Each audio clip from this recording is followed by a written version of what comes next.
தீவினை போக்கி நன்வினை பெறுதல் என்ற எப்படி அதை நாங்கள் உங்களுக்கு தரப்போகிற கண்ணதுரை சரவணன் அவர்கள்.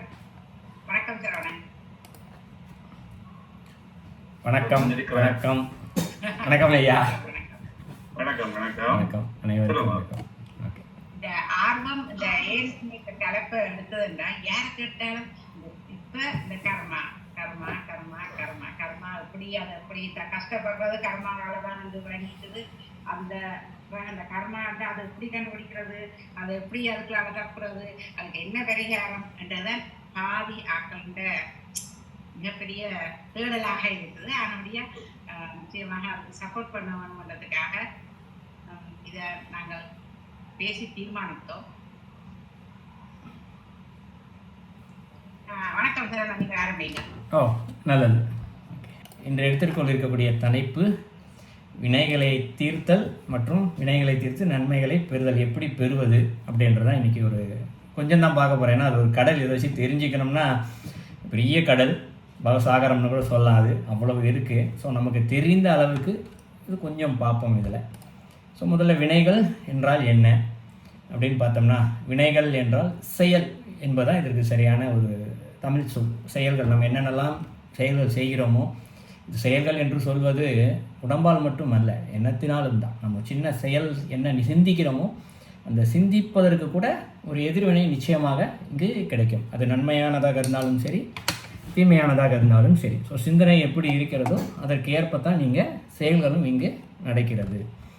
ஸோ இந்த வினைகளில் தன்வினை, பிறவினை, செய்வினை, ஸோ 3 நிறைய வினைகள் இருக்குது. இப்போதைக்கு நம்ம பார்க்க போகிறது குறைவாக பார்க்க போகிறோன்றதுனால இதை மட்டும் பார்ப்போம். ஸோ தன்வினை அப்படின்னா என்னென்னா, நம்ம என்ன செய்கிறோமோ அதுதான் நீங்கள். தன்வினை என்பது ஒருவர் தானாக செய்வது, நான் செய்கிறேன் அப்படின்னு தானாக செய்வது, இல்லை தானாக சிந்திப்பது, அதனால் வரக்கூடிய நன்மைகள் மற்றும் தீமைகள், இது தன்வினை. பிறவினை அப்படின்னு சொல்லலாம். ஸோ பிறவினை அப்படின்னு சொல்கிறது பிறரை செய்யும்படி ஆக்குதல். ஸோ இன்னொருத்தர் நாம் ஒரு அட்வைஸ் சொல்லுங்கன்னு கேட்பாங்க இல்லையா, அதை நம்ம சொல்லி அவர்கள் செய்வது. உதாரணத்திற்கு யாரையாவது ஒருத்தர் தர்மம் செய்யுங்க அப்படின்னு சொல்கிறோம். அப்போ நம்ம சொல்கிறதுனால அவர் அங்கே தர்மம் செய்கிறார். ஸோ அவர் நன்மை செய்யும்படி நம்ம தூண்டுறோம். இதனால் அவருக்கும் நன்மை கிடைக்குது, சொன்னதுனால நமக்கும் நன்மை கிடைக்குது. ஸோ இதுதான் இந்த இடத்துல பிறவினை. அதே நேரத்தில் தர்மம் செய்வரே நம்ம தடுத்தோம்னு வச்சுக்கோங்க, செய்யாதப்பா அப்படின்னு தடுத்தோம்னா அவர் செய்யாமல் விட்டுடுறாரு. இதனால் என்ன பலன் வருது, தர்மத்தினால் வரக்கூடிய பலனும் அங்கே போகுது அவருக்கு, அவரை தடுத்ததற்கான பலனும் நமக்கு வருது. ஸோ தீமையை தான் நீங்கள் வருது. ஸோ இது பிறவினை அப்படின்னு எடுத்துக்கலாம். 3வது செய்வினை அப்படின்னு சொல்லலாம். ஸோ செய்வினைனா எல்லோரும் இந்த பில்லி சீவினியம் ஏவல் அது போல் சிந்திக்கக்கூடும். பட் அது அப்படி அல்ல. செய்வினை என்று சொல்லக்கூடியது பலவினை அப்படின்னு எடுத்துக்கலாம். இந்த இடத்துல பலவினை, அதாவது நடந்தே ஆக வேண்டியவைகள். ஸோ இது கர்மாக்கள்னு எடுத்துக்கலாம். ஸோ தானாகவே உள்ளிருந்து சிந்தித்து கொண்டு வருது. இந்த இடத்துல திடீர்னு ஒருத்தர் கோபமும் வரலாம். கோபம் இன்னொருத்தரை திட்டக்கூட செய்யலாம். அது இயல்பாகவே அந்த கோபத்தினால் இன்னொருவருடைய மனம் வருத்தப்பட வேண்டும் அப்படின்றது அவருடைய கர்ம வினையாக இருந்தால் ஸோ அது நடந்தே தான் தீரும் இந்த இடத்துல இல்லையா. இது போல் இருக்கக்கூடிய பலவினை அப்படின்னு சொல்லலாம். ஸோ இது போல் நிறைய இருக்குது. நம்ம எல்லாம் இந்த உலகத்தில் ஒரு கர்ம யோகத்தில் தான் வாழ்ந்துக்கிட்டு இருக்கோம். ஸோ அதனால் இது சம்பந்தமான இந்த 3 தன்வினை, பிறவினை, பலவினையில் என்னென்னலாம் நம்ம செய்ய முடியும், செய்து இந்த தீய வினைகளை போக்கி நல்ல வினைகளை எப்படி பெற்றுக்கொள்ளுதல், இதை மட்டும் பார்ப்போம். ஏன்னா இங்கே நல்ல வினைகள் அப்படின்னு வந்துருச்சுனாலே இங்கே தீய வினைகள் இல்லை. அப்போ துன்பம் என்பது இல்லை. இந்த இடத்துல மகிழ்ச்சி மட்டும்தான் இங்கே இருக்குது. சரிங்களா. ஸோ நல்ல சிந்தனைகளை நம்ம இங்கே வளர்த்து கொண்டால், முதல்ல நல்ல சிந்தனையை மட்டும் வச்சுக்கிட்டோம்னா நல்லதை மட்டும்தான் செய்வோம் இந்த இடத்துல. அதனால் என்ன ஆகுது, நல்ல வினைகள் மட்டும்தான் சேரப்போகுது. நல்ல வினைகள் சேர்ந்துச்சுன்னா நல்ல எண்ணங்கள் இருக்கும்போது அங்கே தீயவைகளுக்கு வேலையே இல்லை. அங்கே தீய வினைகளும் இல்லை, தீய சிந்தனைகளும் இல்லை. ஸோ தீய வினைகள் எதுவுமே கிடையாது இந்த இடத்துல.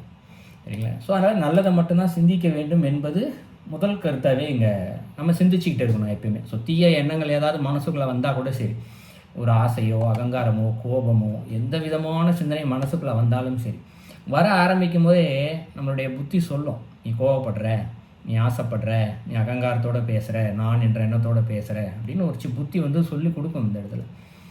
ஆனாலும் அதை சொல்லி கொடுக்கும்போது நம்ம என்ன பண்ணணும், ஆகா நம்ம தவறு செய்கிற போகிறோம்னு என்னுடைய மனதுக்கு நாமே சொல்லி கொடுக்கணும். நீ கோவப்படாத, கொஞ்சம் அமைதியாரு. அடுத்தவங்களுக்கு நம்ம சொல்லுவோம் இல்லையா, கோவப்படுறவங்க பார்த்து அமைதியாக இருப்பா, கோவப்படாது. அதுபோல் நமக்கு நாமே சொல்லிக்கொள்ள வேண்டும் இது போல். ஸோ ஸோ இப்படித்தான் முதல்ல தீய சிந்தனைகள் வரவிடாமல் முதல்ல தடுக்கணும் இந்த இடத்துல. ஏன்னா எண்ணங்கள் தான் எல்லாத்துக்குமே மூலம் இந்த இடத்துல அதை செய்யணும். ஸோ ஒரு ஆத்மா, ஒரு உயிர் உடலோடு இருந்தாலும் உடல் அற்று இருந்தாலும், இப்போ நம்ம இருக்கோம், உடம்போடு இருக்கோம், இறந்தது பின்பு உடல் அற்று இருப்போம் அந்த இடத்துல இல்லையா? எப்படி இருந்தாலும் அதோடு இருப்பது. உடலோடு இருந்துச்சுன்னா ஆத்மா, உடல் இல்லாமல் இருக்கும்போது தனியாக நிற்கும். அது எப்படி வடிவம் இருக்குன்றது இறைவனுக்கு தான் வெளிச்சம். பார்த்து அனுபவிக்கும் போது மட்டும்தான் நமக்கு தெரியும். இப்போ அதை தெரிந்து கொள்ளக்கூடிய அறிவு இந்த மனிதனுக்கு இல்லை. ஸோ ஆத்மா இருந்தாலும் அந்த ஆத்மா கூட இருக்கிறது எது அப்படின்னு பார்த்தா பாவங்களும் புண்ணியங்களும் மட்டும்தான் இல்லைங்களா? ஆத்மா எங்கே இருந்தாலும் வேறு எதுவுமே இருக்காது. இது மட்டும்தான். இந்த பணம் எதுவுமே கூட இருக்காது. உறவோ பணமோ பாசமோ எதுவும் கூட இருக்காது. இது நம்முடைய அறிவுக்கு நல்லாவே தெரியும். இருந்தாலும் அதுக்கு பின்னாடி தான் போய்கிட்டு இருக்கோம். ஸோ அந்த ஆத்மா நித்திய சந்தோஷமாக, நித்தியம் எப்பயும் நிம்மதியாக மகிழ்ச்சியோடு இருக்க வேண்டும் அப்படின்னு எண்ணினால் புண்ணியம்தான். சதாசர்வ காலம் மனுஷன் புண்ணியத்தை தேடித்தான் ஆக வேண்டும். அதை தேடிக்கிட்டே இருக்கணும். ஒரு செயல் செய்யும் போதும் இந்த செயலினால் பேசும் பொழுதும் சரி, சிந்திக்கும் பொழுதும் சரி, செயலால் செய்யும் பொழுதும் சரி, இந்த செயல் யாருக்காவது நன்மை தரக்கூடியதா சிந்திச்சு செய்யணும். சிந்திக்கும் பொழுது தீமை தரக்கூடியது அப்படின்றத எண்ணினாலே அப்போ பாவம் வரப்போகுதுன்னு அர்த்தம் இல்லைங்களா? அப்போ என்ன பண்ணணும்? அதை செய்யாமல் தடுத்துக்கணும் இந்த இடத்துல. ஸோ ஒவ்வொரு வினாடியும் சிந்தனை வரும் பொழுதும், பேசும் பொழுதும், செயல்படும் பொழுதும் சதாசுரகாலம் இந்த விழிப்புணர்வுன்னு சொல்லுவோம். நம்ம இதுக்கு விழிப்புணர்வுன்ற ஒரு நல்ல வார்த்தை இதை பயன்படுத்திட்டோம். இந்த விழிப்புணர்வோடு இருந்துட்டோம் அப்படின்னா நம்ம பாவத்தை சேர்த்துக்கவே மாட்டோம், புண்ணியத்தை மட்டும்தான் நம்ம வச்சுருப்போம் இந்த இடத்துல. மனிதனை தவிர்த்து வேறு உயிரினங்களுக்கு, விலங்குகள் எடுத்துக்கலாம், மரங்கள், எந்த ஜீவராசி வேணால் எடுத்துக்கலாம். இந்த ஜீவராசிகளால் புண்ணியத்தை சேர்க்க முடியாது. நான் தர்மம் பண்ணுறேன், சாமிக்கு பூஜை பண்ணுறேன், யோகா சாதனைகள் செய்கிறேன்னு சொல்லி எதுவுமே செய்து புண்ணியத்தை சேர்க்க இயலாது. உதாரணத்துக்கு சில பேர் கேட்கலாம், சில ஜீவராசிக்கெலாம் கோயிலுக்கு போய் சாமி கும்பிட்ற மாதிரிலாம் வருதே நம்ம பார்க்குறோமே அப்படின்னு. ஸோ நம்ம தான் அந்த விலங்குகளாக பார்க்குறோமே தவிர்த்து பல ஞானிகள், ரிஷிகள் தங்களுடைய கடமைகளை தீர்த்து கொள்ள இதுபோல் ஜீவராசிகளாக எப்பொழுதாவது பிறப்பது உண்டு. இதற்கு நிறைய நம்ம புராண கதைகள் இருக்குது இல்லையா? தேவலோகத்தில் இந்திரன் ஏதாவது தப்பு பண்ணிடுவாங்க, கீழே போய் விலங்கா பெற, மானா பெறன்னு சொல்லி அமுச்சு விட்ருவாங்க. இது பார்த்துருக்கோம், நம்ம பசுவா பெறன்லாம் பார்த்துருக்கோம். ஸோ அதுபோல் எங்கோ ஒன்று நடப்பது உண்டு. ஆனால் இங்கு சாதாரண ஒரு மாணிக்க வாசல் மாதிரி புல்லாய் பூண்டாய் அப்படின்னு விலங்கு இடத்துல வரும்போது அதால் புண்ணியத்தை சேர்த்துக்கவும் முடியாது. அதே மாதிரி பாவத்தை செய்யவும் முடியாது ஸோ விலங்குகளால். ஆனால் மனிதன் நினைத்தால் புண்ணியத்தையும் சேர்த்து கொள்ள முடியும், பாவத்தையும் சேர்த்து கொள்ள முடியும். இந்த சுதந்திரம் மனுஷனுக்கு இறைவனால் கொடுக்கப்பட்டிருக்கு இல்லையா? நான் நீ என்ன வேணால் செஞ்சுக்க பார்க்கணும், சுதந்திரத்தை கொடுத்துக்கிட்டேன். சிந்தனை உன்னோடது, செயல் உன்னோடது, உன்னால் பாவத்தையும் செஞ்சுக்கோ, இல்லை புண்ணியத்தை சேர்த்துக்கோ அப்படின்னு சொல்லி கொடுத்துட்ற. ஸோ கொடுத்த சுதந்திரத்தை இறைவன் நமக்கு கொடுத்துருக்காரு இல்லையா? ஒரு சுதந்திரம் கொடுத்துருக்காரு. இதை ஒவ்வொரு வினாடியும் நம்ம சரியாக பயன்படுத்தணும். சரியாக பயன்படுத்தினோம் அப்படின்னா இங்கு நன்மையான வினைகள் மட்டும்தான் இருக்கும், புண்ணியம் மட்டும்தான் இருக்கும். அப்பொழுது நாம் இங்கு பாவத்தையும் செய்ய போகிறதில்ல, கர்மாக்களும் சேர போகிறதில்ல, தீய வினைகளும் இங்கு வரப்போகிறதில்ல. ஸோ இப்போ இந்த இறைவன் சொன்ன அந்த சுதந்திரத்தை பயன்படுத்தி நாம் எப்படி ஒரு வினாடியும் நன்மையான வினைகள் செய்ய வேண்டும். ஸோ இதை தான் கொஞ்சம் கொஞ்சமாக நம்ம பார்க்கலாம். அடுத்து பார்க்க போகிற கருத்துக்களை எல்லாம் பார்க்க போகிறோம். ஸோ முதலில் நமக்கு தெரிந்தது பக்தி மார்க்கத்தில் பார்த்தோம் அப்படின்னா கோயிலுக்கு போகிறது இல்லையா? பக்தி மார்க்கத்துக்கு நமக்கு தெரிஞ்சது கோயிலுக்கு சேர்றது. ஏன்னா கோயிலில் இறைவன் இருக்கார். ஸோ கோயில் அப்படின்னால என்ன பொருள் அப்படின்னா, கோ என்றால் இறைவன், இல் என்றால் வீடு. ஸோ இறைவன் வசிக்கின்ற இடம் தான் இங்கே கோவில். அதற்கு இன்னொரு பொருள் இருக்குது, ஆலயம். என்றால் பசு, பசு என்றால் ஆன்மா. இந்த ஆன்மாவானது லயிக்கின்ற இடம். எந்த இடத்துல இறைவன் இருக்கா, இறைவன் இல்லாத இடம் என்று எதுவுமே கிடையாது. இந்த இடத்துல ஒரு மரத்தடி கீழே கூட நம்ம உட்காந்துட்டு இருக்கும்போது அப்படியே ஆன்மா லயிச்சு போச்சுன்னா அந்த இடம் தான் ஆலயம். அந்த இடத்துல சரிங்களா? இது ஆலயம். ஸோ முதல்ல கோயிலுக்கு செல்லுதல். இந்த இடத்துல திருமந்திரத்தில் 5வது தந்திரத்தில் மார்க்க சைவத்தில் சொல்லியிருக்காரு. இதை வச்சு இறைவன் எங்கு இருக்கின்றான் என்று தேடி தேடி யாத்திரை செய்ய வேண்டும் அப்படின்னு திருமந்திரத்தில் சொல்லியிருக்கார். இறைவன் இல்லாத இடம் என்று எதுவுமே கிடையாது. அப்போ எல்லா இடத்துலையும் நம்ம இறைவனை பார்க்குறது என்பது ஒரு ஞானியுடைய நிலை, ஞானியுடைய பரிபூர்ண நிலை.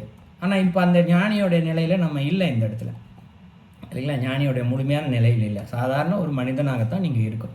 அப்போ இறைவன் எங்கோ இருக்கிறானேன்னு தேடி தேடி போகிறோம். ஸோ அந்த மாதிரி கோயிலில் தேடி போகிறாங்க, இறைவன் இருக்கிறார் என்று முழுமையாக நம்புகிறோம். அதனால் அந்த இடத்துக்கு போகிறோம். போகும்போதே இந்த இடத்துல போகிறதே இறைவனை தேடி தான் போகிறோம். இந்த இடத்துல தப்பு செய்யக்கூடாது, புண்ணியம் சேர்க்கணுன்ற எண்ணத்தோடு தான் போகிறோம். ஆனால் பல பேருக்கு இந்த ஒரு வார்த்தை சொல்லுவாங்க, இந்த கோயில் சக்தி வாய்ந்தது, இந்த கோயில் சக்தி வாய்ந்தது, இந்த கோயிலை விட அந்த கோயிலுக்கு போனால் ரொம்ப சக்தி வாய்ந்தது அப்படின்னு சொல்லுவாங்க. அப்போ என்ன அர்த்தம்? இந்த கோயிலை விட அந்த கோயில் சக்தி வாய்ந்ததுன்னு அப்படின்னு ஒரு எண்ணம் அவர்களுடைய மனதில் ஆழ்ந்துருச்சுன்னா இந்த கோயிலுக்கு சக்தி குறைவு அப்படின்ற எண்ணம் தான் இருக்கிற மாதிரி பொருள். ஸோ இங்கே இருக்கின்ற இறைவனுக்கு சக்தி குறைவு, அங்கே இருக்க இறைவனுக்கு சக்தி அதிகம் அப்படின்னு சிந்திக்கும் பொழுதே இறைவனை வேறு வேறாக பார்க்க ஆரம்பிக்கிறார்கள். அப்போது சிந்தனையிலே முதல் தோல்வி வந்துடுச்சு இந்த இடத்துல. அதுவே தோல்வி தான். அவங்க கோயிலுக்கு போகிறது சக்தி தாசி இருக்குது, பேச தான் செய்கிறாங்க, கோயில் நிச்சயம் செய்கிறாங்க. ஆனால் அதுதான் அவர்களுடைய முதல் தோல்வி, ஆன்மீகத்தின் முதல் தோல்வி இந்த இடத்துல. ஸோ இதற்கு நாம் இங்கு இடம் கொடுக்கக்கூடாது. யாராவது இது போல் சொன்னால் கூட சரி, இந்த காதில் வாங்கி இந்த காதில் விட்டுட்டு நம்ம போய் ஆர்கியூவும் பண்ணக்கூடாது இந்த இடத்துல. இந்த உலகத்தில் ஆர்கியூ பண்ணி எதையுமே இங்கே நம்ம சாதிக்கவே முடியாது இந்த இடத்துல. அதனால் அப்படியே சரிங்கன்னு சொல்லிட்டு நாம் அனைத்தையும் இறைவனாகத்தான் பார்க்கணும் இந்த இடத்துல. ஸோ இதுதான் முதல் லாஜிக். ஃபஸ்ட்டு கோயிலுக்கு செல்லுதல் திருமந்திரத்திலே சொல்லப்பட்டிருக்கு. இப்படி ஒரு கோயிலுக்கு செல்வதனால் நமக்கு நன்மையான பல சிந்தனைகள் வர ஆரம்பிக்கிறது. இந்த நன்மையான சிந்தனைகள் வரணும் அப்படின்றதுனால தான் இந்த காலத்தில் என்ன செய்வாங்க, தல யாத்திரைக்கு செல்கிறேன் அப்படின்னு கிளம்புவாங்க. ஸோ தல யாத்திரை அப்படின்றத நம்ம எல்லாம் எப்படி பொருளை எடுத்து வச்சுக்கிட்டு இருக்கோம் அப்படின்னா, வீட்டிலேருந்து ஒரு மூட்டை முடித்து எல்லாம் எடுத்து கிளம்பிட்டு அப்படியே கோயில் கோயிலாக போகிறது. இங்கேருந்து ஒரு ஊர் கோயில், அங்கேருந்து இன்னொரு ஊர், இங்கேருந்து இன்னொரு ஊர், இப்படி ஒரு 10 நாள் ஊராக சுற்றிட்டு திருப்பி வீட்டுக்கு வருது. நான் யாத்திரை போயிட்டு வந்துட்டேன் அப்படின்னு சொல்லுவாங்க இல்லையா? இதுதான் நமக்கு தெரிந்த யாத்திரை என்பது பொருள். ஆனால் சரியான பொருள் இதற்கு என்ன அப்படின்னு பார்த்தோம்னா, 10 நாள் தொடர்ந்து கோயில் கோயிலாக சுற்றுறது இங்கே யாத்திரை கிடையாது. 10 நாளும் கோயில் கோயிலாக சுற்றிட்டு மனசுக்குள்ளே தீய சிந்தனைகளோடு இருந்து தீய செயல்களை மட்டுமே செஞ்சுக்கிட்டு இருந்தால் அதுக்கு பேர் எப்படி யாத்திரை ஆகும் இல்லையா? அதனால் யாத்திரை என்பதற்கு அது பொருள் அல்ல. இந்த உடலை வைத்து கொண்டு சரிங்களா, டெய்லி கூட கோயிலுக்கு போகலாம். காலையில் எழுந்திரிச்சு அலுவலகம் போகிறோமா, கோயிலுக்கு போயிட்டு அலுவலகம் போகலாம். இல்லை வீட்டிலையே இருக்கிறோமா, வீட்டுக்கு பக்கத்தில் இருக்க ஒரு கோயிலுக்கு போய் இறைவனை தரிசித்து ஒரு 5 நிமிஷம் உட்காந்துட்டு வீட்டுக்கு வந்தால் கூட போதும். தினந்தோறும் செய்யணும், நான் ஒரு நாளும் விடாமல் தவறாமல் இது செய்யணும். இதற்கு பேர் தான் யாத்திரை சரிங்களா? அப்போ கோயிலுக்கு போகும்போது நம்ம எவ்வளவு செயல் செய்ய முடியுமோ நன்மையான செயல்கள், கோயிலுக்குள்ளே ஒரு சின்ன பேப்பர் இருந்தால் கூட சரி, அதை தூய்மைப்படுத்துதல் இந்த இடத்துல சரிங்களா. நம்மளால் முடிஞ்ச விளக்கு ஏற்றுதல், ஊதுவத்தி ஏற்றுதல், இதெல்லாம் செய்கிறது எல்லாமே இங்கே யாத்திரை தான். இந்த யாத்திரை சென்று கோயிலுக்கு போகும்போது நம்மக்கிட்ட ஒரு வார்த்தை ஆன்மீகத்தில் உண்டு. ஞானிகள் பல பேர் சொல்கிறாங்க, இறைவனுடைய பாத கமலத்தை சரணடைய வேண்டும். எப்போ சரணடைகிறோமோ அப்பொழுது ஞானியாகலாம், இறைவனை உணரலாம் அப்படின்னு சொல்கிறாங்க. ஸோ இறைவனுடைய பாத கமலம் எங்கே இருக்குது அப்படின்னு பார்த்தா 2 வகையாக பார்க்கலாம்.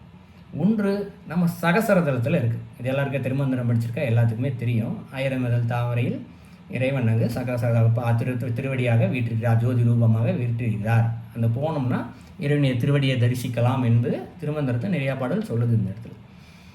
இது யோக மார்க்கம். இன்னொன்று பக்தி மார்க்கம். பக்தி மார்க்கத்தில் கோயிலுக்கு போகிறோம், கோயிலுக்கு போனோன்னே என்ன சொல்லுவாங்க, என்னுடைய திருவடியை பார்த்து தரிசிக்கிறது இந்த இடத்துல. ஸோ இப்படி தரிசித்து அவருடைய திருவடியை எப்போ சரணமோ, ரூபத்தில் இறைவனுடைய திருவடியை எப்போ சரணடைகிறமோ அப்பொழுது இங்கே ஞானம் கிடைக்கும் அப்படின்னு. இப்போ சராசரியாக இருக்கிறவங்களுக்கு ஒரு கேள்வி வரும், இந்த பாதத்தை சரணடைந்தால்தான் மோட்சம் கிடைக்குமா அப்படின்னா, இறைவன் என்ன அவ்வளவு ஒரு சுயநலவாதியா அப்படின்னு. என்ன சுயநலம் இருக்குன்னா, பேச்சு வழக்கில் சொல்லுவோம் இல்லையா, ஒரு சண்டை போடும்போதோ உறவினர்களுக்குள்ளேயோ இல்லை மாற்றார்களுக்கு நடுவிலே ஒரு சண்டை வரும்போது, உன்னை என் காலில் விழ வைக்கிறேன் பார். சினிமாவில் பல டைலாக் இருக்குது, அனுபவத்தில் பல பேர் இதை கேட்டிருப்பீங்க. என்றைக்காக இருந்தாலும் இன்றைக்கி ரொம்ப அகங்காரமாக என்கிட்ட பேசுகிறேன், ஆனால் என் காலில் வந்து விழுவேன், இல்லை என் காலில் விழுந்து கும்பிடு, அப்போ தான் உன்னை மன்னிப்பேன், இப்படி பல வார்த்தைகள் கேட்டிருப்போம். அப்போ இறைவனும் அதே தானே சொல்கிறாரு. அப்போ இறைவன் அவ்வளோ கர்வத்தோடு இருக்கிறாரா, என் பாதத்தில் தரணடைஞ்சால் தான் உனக்கு ஞானம் கொடுப்பேன், நான் கொடுக்க மாட்டேன் அப்படின்னு சொல்கிறாரா அப்படின்னு ஒரு கேள்வி பலருக்கு வரலாம். ஸோ அதற்கு பொருள் அது அல்ல. ஏன் அப்படின்னா, இந்த உலகத்தில் இறைவன் இல்லாத இடம் என்று ஒன்று இருக்கிறதா? இல்லை. அதே போல் இறைவனுடைய பாதங்கள் என்று இல்லாத இடம் என்று ஒன்று இருக்கிறதா? இந்த இடத்துல பாதம் இல்லை அப்படின்னு நம்மளால் சொல்ல முடியுமா? நிச்சயமாக கிடையாது. எல்லாமே அவருடைய பாதம் தான், எல்லாமே அவருடைய ரூபம் தான், எல்லாமே அவருடைய வடிவம் தான். ஸோ எல்லாமே இருக்குது. அப்படின்ற பட்சத்தில் ஒரு குறிப்பிட்ட ரூபத்தில் போய் காலில் விடணும்னு ஏன் சொல்கிறாங்க? ஸோ அதனால் இதுக்கு பொருள் வந்து அது அல்ல. ஸோ ஸோ யோக மார்க்கத்தில்னு சொல்ல போனால் சகசிரதலத்தில் போய் சேர்றது. நம்ம கர்ம யோகத்திலையும் பக்தி மார்க்கத்திலையும் செய்யும் பொழுது சொல்லும் பொழுது அதற்கு என்ன பொருள் அப்படின்னா, பாத சரணாகதி அப்படின்னா என்ன பொருள் அப்படின்னா, இறைவன் கொடுத்த இந்த உடம்பு இருக்கு இல்லையா, உடம்பில் நம்மளுடைய கால் இருக்குது. இந்த காலை வைத்து கொண்டு இறைவனுக்கு எவ்வளவு சேவை செய்ய முடியுமோ அவ்வளவும் செய்ய வேண்டும். இப்போ உதாரணத்துக்கு கோயிலுக்கு போகிறோன்னா தண்ணி எடுத்து கொடுக்கறது இல்லையா, ஒரு ஆத்தங்கரையா குளத்தங்கரையா எங்கே இருந்தாலும் சரி, இல்லை மோட்டரில் இருந்தால் கூட சரி, தண்ணி எடுத்துகிட்டு உள்ள வரை கொண்டு போகிறது, பூப்பறித்து கொடுக்கறது. ஸோ அதுக்கு கையை உபயோகப்படுத்துது இல்லையா. ஸோ நம்மளுடைய கைகள், கால்கள், கண் பார்க்குறோம், இந்த பொருள் இங்கே இருக்கிறது, இதை எடுத்துக்கொண்டு போய் இறைவனுக்கு கொடுத்தால் உதவியாக இருக்கும். சந்தனம் அரைச்சி கொடுக்கறது. இப்படி கோவிலுக்கு தேவையான செயல்களை நம்மளுடைய உடல் உறுப்புகளினால் எவ்வளவு நாம் சேவை செய்ய முடியுமோ இதுதான் இங்கே பாத சரணாகதி. நம்மளுடைய உடம்பையே அவருக்கு சரணாகதியாக கொடுக்கறது. இந்த இடத்துல எப்பா இது எல்லாமே உன்னோட தான், இதில் இருக்க ஒரு ஒரு உறுப்பு உன்னோட தான், இதை வைத்து நான் உனக்கு சேவை செய்கிறேன். இதுதான் நீங்கள் முழுமையான பாத சரணாகதி. இது பக்தி யோகத்திலையும் கர்ம யோகத்திலும் எடுத்துக்கலாம். இந்த மாதிரி சும்மா அப்படியே கோயில் கோயிலாக போய் நடந்து போயிட்டு நான் இந்த கோயிலுக்கு 5 கிலோமீட்டர் நடந்து போனேன், அந்த கோயிலுக்கு 50 கிலோமீட்டர் நடந்து போனேன்னு சொல்லிட்டு பெருமையாக சொல்வது அல்ல. இந்த உடம்பை முழுசாக சரணாகதி அடையிறது இந்த இடத்துல, சரிங்களா. இது பக்தி மார்க்கத்தில். ஸோ இப்படி ஆகும்போது என்ன ஆகுது, இந்த பாத சரணாகதி ஆகும்போது என்ன ஆகுது அப்படின்னு கேட்டால், மனதில் அமைதி வருது. முதல்ல எண்ணங்களற்ற நிலை வருது. இந்த எண்ணங்களற்ற நிலை தான் ஞானிகளை பார்க்கலாம். அவங்க என்ன பண்ணுவாங்க, பேசவே மாட்டாங்க, எதுனாலும் சைகை தான், மோன நிலையில் தான் எப்பயுமே லயிச்சிக்கிட்டே இருப்பாங்க. அவங்க நம்மக்கிட்ட பார்த்து கஞ்சாடை கொடுத்தாலும் கைக்கு சைடில் செய்க சொன்னாலும் இல்லை ஏதோ ஒரு வார்த்தை பேசினா கூட அவர்களுடைய சித்தம் சிந்தனை இறைவன் மீது மட்டும்தான் அவங்களுக்கு இருக்குது, எப்பயுமே இருக்குது. அதற்கு காரணம் என்ன, அவர்கள் அந்த பாத சரணாகதி அடைந்து விட்டார்கள். அது யோக மார்க்கமாக இருந்தாலும் சரி, ஞான மார்க்கமாக இருந்தாலும் பக்தி மார்க்கமாக எந்த மார்க்கமாக இருந்தாலும் அடைந்ததினால் இந்த லயித்தலில் அவர்கள் இருக்கிறார்கள். ஸோ நாமளும் இது போல் இன்னும் யோக பயிற்சி செய்யலாம். ஏன்னா அது கொஞ்சம் கடினம் தான் இன்றைக்கெல்லாம் கர்ம யோகத்தில் இருக்கும் பொழுது. ஆனால் இந்த இடத்துல இந்த உடலால் அவருக்கு சேவை செய்ய முடியும் இல்லையா. அவர் கோயிலில் போய் நம்மளுடைய கைகளினாலோ கால்களினாலோ உடலாலோ ஏதோ ஒரு வகையில் நம் கோயிலுக்கு திருத்தொண்டு, கோயிலுக்குன்னு சொல்லலாம், இல்லை மற்றவர்களுக்கு இறை செயலாக கூட செய்யலாம். இந்த இடத்துல ஒரு முதியோர் ஒருத்தர் தன்னுடைய இல்லத்திற்கு ஒரு தூக்க முடியாத ஒரு பொருளை எடுத்துக்கொண்டு போகிறாருன்னு வச்சுக்கோம். அவருடைய துணிமணிகளாக இருக்கலாம், இல்லை வீட்டுக்கு தேவையான பொருட்களை இருக்கலாம். நாம் என்ன பண்ணோம், அவரை இறைவனாக பாவித்து நான் உங்களுக்கு உதவி செய்கிறேன் அப்படின்னு நம்ம எடுத்துகிட்டு போக முடியும் இல்லையா. இதுபோல் இறை சேவையாக செய்தோமையானால் நிச்சயமாக அங்கே என்ன நடக்கிறது, நாம் இறை சரணாகதி அடைகிறோம், இறைவனின் பாத சரணாகதி அடைகிறோம். ஸோ பாத சரணாகதி அடையும் போது மனமானது மோன நிலைக்கு போகிறது, அமைதி நிலைக்கு போகிறது. மனம் அமைதி அடையும் போது இங்கே உள்ள லயிக்குது இறைவன் மேல். ஸோ இறைவன்கிட்ட லயிக்கும் போது நன்மையான சிந்தனைகள் மட்டும்தான் வருது, நன்மையான செயல்கள் மட்டும்தான் வருது. அந்த இடத்துல தீமைக்கே இடமே இல்லை, தீய வினைகளுக்கும் இடமே இல்லை இந்த இடத்துல. ஸோ இது கோயிலுக்கு போகிறது. அடுத்தது ஸோ கோயிலுக்கு டெய்லி போகணும் அப்படின்றது பார்த்தாச்சு, என்னென்ன செயல்கள் செய்கிறது அப்படின்னு பார்த்தாச்சு. என்ன ஆலயத்தை சுத்தமாக வச்சுருக்குது, விளக்கேற்றுறது, இதெல்லாம் பார்த்துட்டோம். இதெல்லாம் செஞ்சுட்டு வெளில வரும்போது நம்மால் இயன்ற அளவுக்கு தான தர்மம் செய்தல். இந்த இடத்துல கோயிலுக்கு வெளியில் வந்து பார்ப்போம், பல பேர் இருப்பாங்க, இயலாதவர்கள் இருக்கலாம், இதை தொழிலாகவே வைத்து கொண்டு இருப்பவர்களும் இருக்கலாம், உண்மையாகவே பசி பட்டினி என்னால் உழைக்க முடியாத இயலாதவர்கள், உழைக்க இயலாதவர்கள், 2 காலும் இல்லாதவர்கள், 2 கையும் இல்லாதவர்கள் பல பேர் இருக்கலாம். ஸோ இயன்ற அளவுக்கு நம்மால் முடிந்தவரை தான தர்மம் செய்யணும் இந்த இடத்துல. ஸோ ஏன் செய்யணுன்றதை நம்ம கொஞ்சம் அடுத்த பின்னாடி வர்ற தானம் தர்மம்னு ஒரு தலைப்பு அதிலே பார்ப்போம் நம்ம இந்த இடத்துல. ஸோ கோயிலுக்கு போயிட்டு வெளில வரும்போது ஒரு ஜீவராசி வருது. ஒரு ஜீவராசி எதுக்கு பக்கத்தில் வரும், அது பசுமாடாக இருக்கலாம், நாயாக இருக்கலாம், ஏன்னா கோயிலை சுற்றி இதுதான் இருக்கும். ஏன் வருது அப்படின்னு பார்த்தா, ஜீவராசிகளுக்கு தேவை என்று ஒன்றும் இல்லை. இவர் நம்மகிட்ட சொத்தை எழுதி வைக்க போகிறாரு, பணம் கொடுக்க போகிறாருன்னா வருது. அதற்கு ஒன்று பசியாக இருக்கணும், பசியோடு இருந்தால் தான் பக்கத்தில் வந்து நிற்கும். அது கேட்கவும் தெரியாது இல்லையா, அது பக்கத்தில் வந்துச்சுனாலே பசியோடு இருக்குது, எனக்கு ஏதாவது உணவு கொடுன்னு தான் கேட்குறது பொருள். ஸோ நம்மளால் என்ன பண்ணணும், இயன்ற அளவிற்கு அந்த ஜீவராசியையும் இறைவனாக பார்த்து அதற்கு இயன்ற அளவு, ஒரு நாயாக இருந்தால் ஒரு பன்னு ரொட்டி ஏதோ ஒன்று, பசுமாடாக இருக்கும் பொழுது ஒரு வாழைப்பழம் ஏதோ ஒன்று, நம்மால் இயன்ற அளவுக்கு. அதுவும் இயலலையா, பரவாயில்ல, நம்மக்கிட்ட இறைவா இது ஜீவராசி பசியோடு இருக்குது, என்னால் கொடுக்கக்கூடிய சூழ்நிலை இல்லை, இதற்கு பசி இல்லாத ஒரு நல்ல இணைவை கொடு இறைவா அப்படின்னு நம்மளால் பிரார்த்திச்சுட்டு வரலாம். அதை விட்டுட்டு போன்னு சொல்லி விரட்டினோம்னா அது தவறான செயல். இந்த செயல்தான் தீய வினைகளை உண்டாக்குகிறது, தீய சிந்தனைகள் உண்டாக்குது. அப்படியே அதோடைய தொடர்ச்சி மாதிரி போய்கிட்டே இருக்கும், சங்கிலி பிணைப்பு மாதிரி. ஆனால் இதே இடத்தில் அந்த ஜீவராசியை விரட்டாமல் என்றால் உணவு கொடுப்பதோ இல்லை என்றால் பிரார்த்தனை செய்வதோ இரண்டுமே நமக்கு இங்கு நன்மையான வினைகளை மட்டும்தான் கொடுக்கிறது. இதன் விளைவாக தீய வினைகள் போகிறது. ஸோ கோயிலுக்குள்ளே போகிறோன்னா அடுத்து தீபம் ஏற்றுறது. ஸோ தீபம் ஏற்றும் போது பார்த்திங்கன்னா முடிந்த அளவுக்கு நெய் தீபம் உத்தமமானது. ஸோ அடுத்தது பார்த்திங்கன்னா இலுப்பை எண்ணெய், இது நல்ல எண்ணெய். ஸோ இது அறிவியல் ரீதியாகவும் உங்களுக்கு நிரூபிக்கப்பட்டது. ஒரு எண்ணெயில் ஏற்றும் போதும் ஒரு குணங்கள் இதிலேருந்து வெளிப்படுது. உதாரணத்துக்கு பார்த்தோம்னா இப்போது எல்லாருக்கும் பெட்ரோல், மண்ணெண்ணெய் இது போல் பொருளை பிளாஸ்டிக் இதெல்லாம் எரிக்கும் பொழுது அந்த வாடை தனியாக தெரியும் இல்லையா? எங்கேயோ பெட்ரோல் வாடை வருது, எங்கேயோ கேஸ் வீட்டில் உபயோகப்படுத்துகிற கேஸ் வாடை வருதுன்னு சொல்லுவோம் இல்லைங்களா, எரியும் போது. அதுபோலவே நெய்யை ஏற்றும்போது அதுலேருந்து ஒரு வாசனை வரும். நல்லெண்ணெய், தேங்காய் எண்ணெய் ஏற்றும்போது அதில் ஒரு வாசனை வரும். அது என்ன பண்ணுது இந்த இடத்துல அப்படின்னா, நெருப்பு என்ன பண்ணும், ஒரு பொருளை எரிக்கும். எந்த பொருளாக இருந்தாலும் சரி எரிச்சிடும் முதல்ல. ஸோ விளக்கை சுற்றி இருக்கக்கூடிய புறமாக இருக்கக்கூடிய அசுத்தத்தை அது எரித்து விடுகிறது. ஒன்று, தன்னிடம் இருக்க நெய் தன்மையில் இருக்க வாசனையை அது கொடுக்கிறது. ரெண்டு விஷயத்தை செய்யுது, நல்லதையும் கொடுக்குது, கெட்டதையும் அழிக்குது இந்த இடத்துல. இது அறிவியலாக பார்க்கும் பொழுது. ஸோ கெட்டதை அழிக்கும் பொழுது அங்கே வாசனை வரும் பொழுது அந்த வாசனை இருக்கு இல்லையா, அது நம்மளுடைய மனதை சுத்தம் செய்கிறது அந்த வாசனை. இதற்கு தான் கோயிலில் பார்த்திங்கன்னா பூக்கள், அளவுக்கு அதிகமான பூக்கள், வாசனை திரவியங்கள்லாம் போட்டு இறைவனுக்கு அந்த காலத்துலேருந்தே நிர்மாணி வச்சுருக்காங்க. பூக்களை வகை வகையாக போட்டு அலங்கரித்தல், சந்தனத்தில் அவருக்கு அபிஷேகம் செய்தல் சரிங்களா, சாந்து நிறையா கலவைகள் போட்டு அபிஷேகம் செய்தல், இதெல்லாம் செய்யும் போது என்ன ஆகுது, அந்த இடத்த சுற்றி ஒரு வாசனை தான் நிரம்பி இருக்கும்.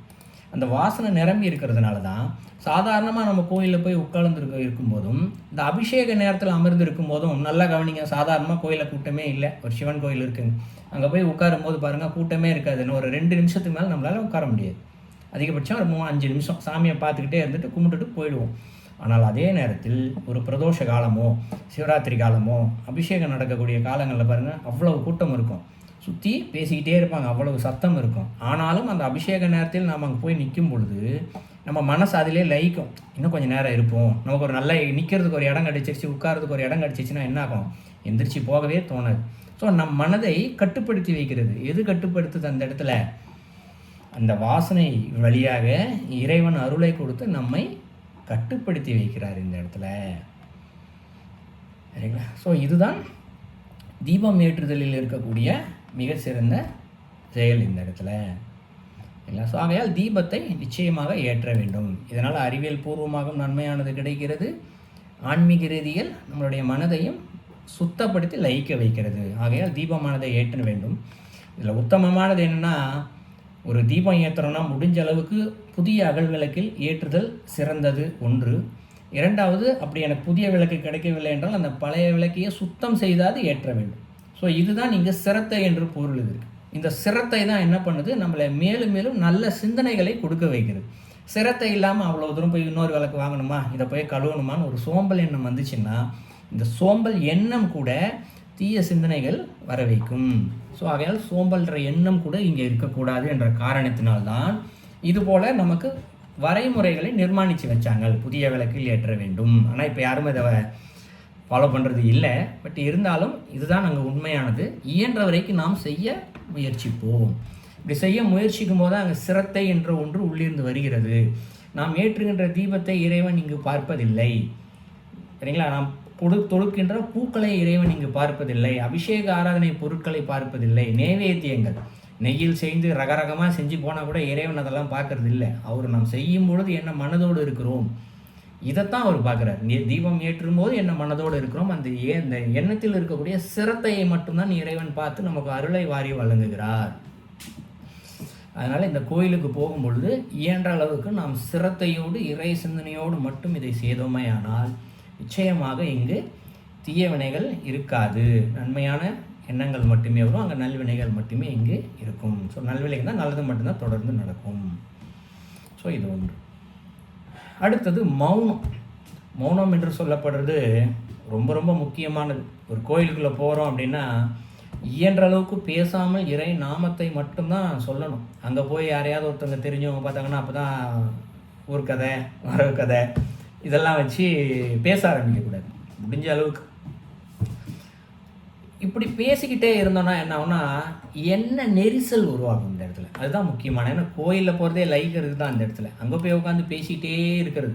கோயிலில் பேசுறது மட்டும் இல்லை, வீட்டில் இருக்கும்போது கூட ரொம்ப அதிகமாக பேசிட்டு நிறைய பேர் பார்த்துக்கலாம். சிலருக்கு அந்த அனுபவம் இருக்கலாம். தேவையில்லாத பேச்சுக்கள் அதிகமாக பேசிக்கிட்டே இருப்பாங்க. பேசிக்கிட்டே இருக்கிறதுனால என்ன ஆகிடுது, பேசி முடித்தவனே அவருடைய சிந்தனையுடைய எண்ணங்கள் இருக்கு இல்லையா, இதெல்லாம் ஒரு நெரிசல் மாதிரி மனசில் போய் உட்காந்துக்கும். இது ஒரு அறிவியல், சைக்காலஜின்னு கூட வச்சுக்கலாம். பேசும்போது சொல்லுவாங்க, நான் ரொம்ப பேசி முடிச்சிட்டா திருப்தியாக இருக்கேன்ப்பா அப்படின்னு ஒரு எண்ணம் பலருக்கு உண்டு. என்கிட்ட இருக்க கவலையெல்லாம் அடுத்தவர்கிட்ட கூட்டிட்டேன்னா நான் நிம்மதியாக இருக்கேன் அப்படின்னு ஒரு எண்ணம் பல பேருக்கு உண்டு. ஆனால் எவ்வளவுக்கு எவ்வளவு பேசுகிறோமோ அந்த அளவுக்கு பேசி முடித்ததும் இந்த பேச்சினுடைய என்ன தாக்கம் இருக்கு இல்லையா, அது என்ன பண்ணோம், நம்மளுடைய மனசுக்குள்ள என்ன நெரிசல்களாக ஒன்றோடு ஒன்று உராய்ந்து கொண்டே இருக்கும். அதன் விளைவாக என்ன நடக்கும், மனசு அமைதியாகவே இருக்காது, கவலை இன்னும் அதிகரிக்கும். ஏன்னா பேசுகிறவங்க எல்லாரையும் பார்த்தா அப்படிதான், நல்லா பேசி சில பேசிகிட்டே இருப்பாங்க. பேசி முடிச்சுட்டு யாருமே பேச ஆள் கிடைக்கும் போது தனியாக இருக்கும்போது பார்த்தா சிந்தனை வேறு மாதிரி போயிடும். கவலை மட்டுமே அவருடைய எண்ணத்தில் அதிகமாக இருக்கும். இது ஒன்று. இன்னொன்று, பேசாமல் இருக்கிறதுடைய காரணம் மனசு லயிச்சிருச்சுன்னு வச்சுக்கோம், எண்ணமே இல்லாமல் ஒரு இடத்துல இருக்குன்னு வச்சுக்கோம். ஸோ நம்மை சுற்றி ஒரு 5 நிமிஷம் கோயிலில் இருக்கிற நேரம் எண்ணங்கள் இல்லாமல் லயித்திருக்கோம் இறைவனோட. பேரண்டத்தினுடைய இயல்பு என்ன, இறைவன் பேரண்டம் முழுவதுமே நிறைஞ்சிருக்காரு. ஸோ பேரண்டத்தோட இயல்பு என்ன, இந்த உலகத்தில் தான் சத்தம் கேட்டுக்கிட்டே இருக்குது சரிங்களா. காலையில் 3 மணி 4 மணி எந்திரிச்சு பார்த்தா பின்ட்ராப் சைலண்ட்டை அனுபவிக்க முடியும் இல்லையா. எங்கேயோ நடக்கக்கூடிய ஒரு சின்ன சத்தம் கூட கேட்கும் நமக்கு, பகலில் கேட்காதுங்க, காலையில் கேட்கும். அப்போ உங்கள் ஒரு அமைதி இருக்குது. ஆனால் இந்த உலகத்துமே சுத்தமாக ஒரு சின்ன சத்தம் கூட இல்லாமல் பேரண்டத்தில் எவ்வளோ பெரிய அமைதி இருக்கும். அந்த அமைதி இருக்கு இல்லையா, அந்த அமைதியானது நம்மளுடைய மனதோடு சேர ஆரம்பிக்கிறது. இதுதான் லைப்பு நிலை. இந்த இடத்துல லைப்புன்னு சொல்லுவாங்க, இறையோட மனசு லைக்குதுன்னு சொல்லுவோம் இல்லையா. அந்த லைப்பானது என்ன அப்படின்னு பார்த்தோம்னா, பேரண்டத்தில் இருக்கக்கூடிய இறை சக்தியோடு, அமைதியாக இருக்கக்கூடிய இறை சக்தியோடு இங்கு நாம் இருக்கக்கூடிய இறை சக்தி என்ன ஆகுது, லயிக்கும்.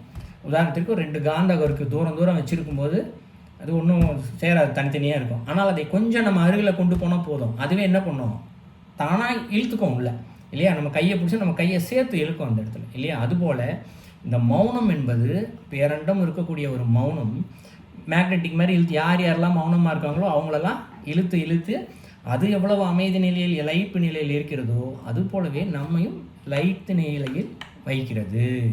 ஸோ இது மௌனத்துடைய முற்று பெற்ற நிலையில் தான் இது கிடைக்கும். பட் சில நேரங்களில் ஒரு கோயிலில் இருக்கக்கூடிய ஒரு 5 நிமிஷம் நம்ம பேசாமல் லயிச்சு இருந்தால் கூட அதனுடைய ஆரம்ப நிலையை கூட நம்ம உணரலாம் சில நேரம். அதனால தான் பல பேர் சொல்லுவாங்க இல்லையா, நாம் அனுபவிச்சிருப்போம், இந்த கோயிலில் போய் உட்காந்தேன், அவ்வளோ அமைதி, நல்லா இருந்துச்சு, திருப்பி போக வேண்டும் போல் இருக்குது அப்படின்னு பலருக்கு இந்த எண்ணங்கள் வரும்.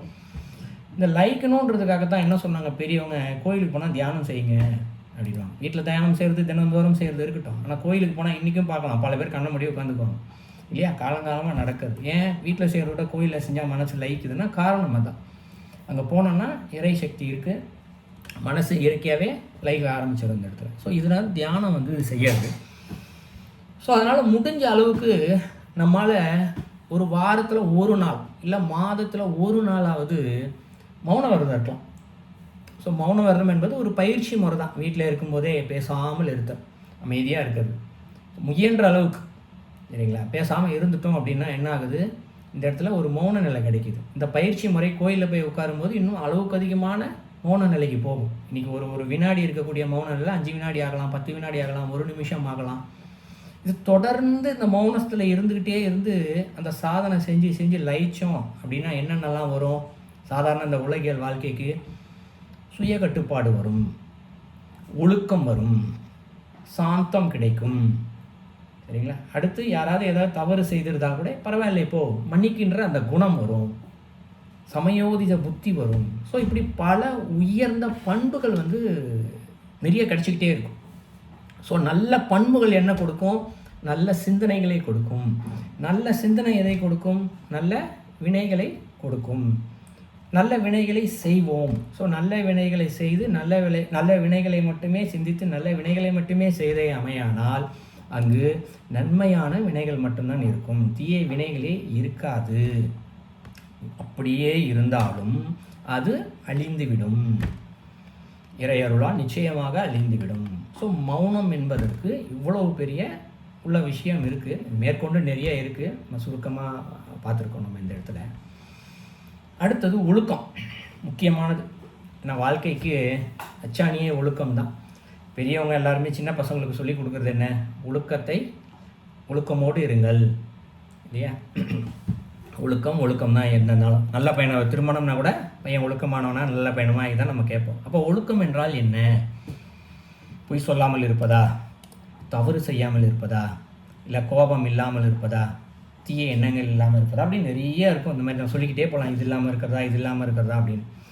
ஆனால் இப்படி இல்லாமல் சில பேர் இருக்கிறாங்க, இல்லையா? பொய் சொல்லாமல் இருக்கிறாங்க, தவறு செய்யாமல் இருக்காங்க, கோபம் இல்லாமல் இருப்பாங்க. அப்போ அவங்களாம் நல்லவங்களா, ஒழுக்கத்தோடு இருக்கிறார்களா அப்படின்னு கேட்டால், நல்லவர்களா என்று கேட்டால் ஆமாம் நல்லவர்கள் என்று சொல்லலாம். ஆனால் ஒழுக்கமானவர்களா என்று கேட்டால் அப்படி அல்ல.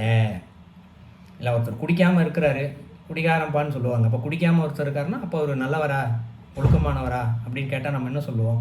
ஆமான்னு சொல்லிடுவோம். ஆனால் அவர்கிட்ட வேறு கெட்ட பழக்கம் இருந்துச்சுன்னா, இல்லையா? அதனால் இந்த இடத்துல ஒழுக்கம் என்றால் இதெல்லாம் இல்லாமல் இருப்பது கெட்டது. ஒழுக்கம் என்பது கிடையாது, இதெல்லாம் எதுவுமே கிடையாது. ஒழுக்கம் என்பது நமக்கு நாமே நிர்ணயித்து கொண்டது.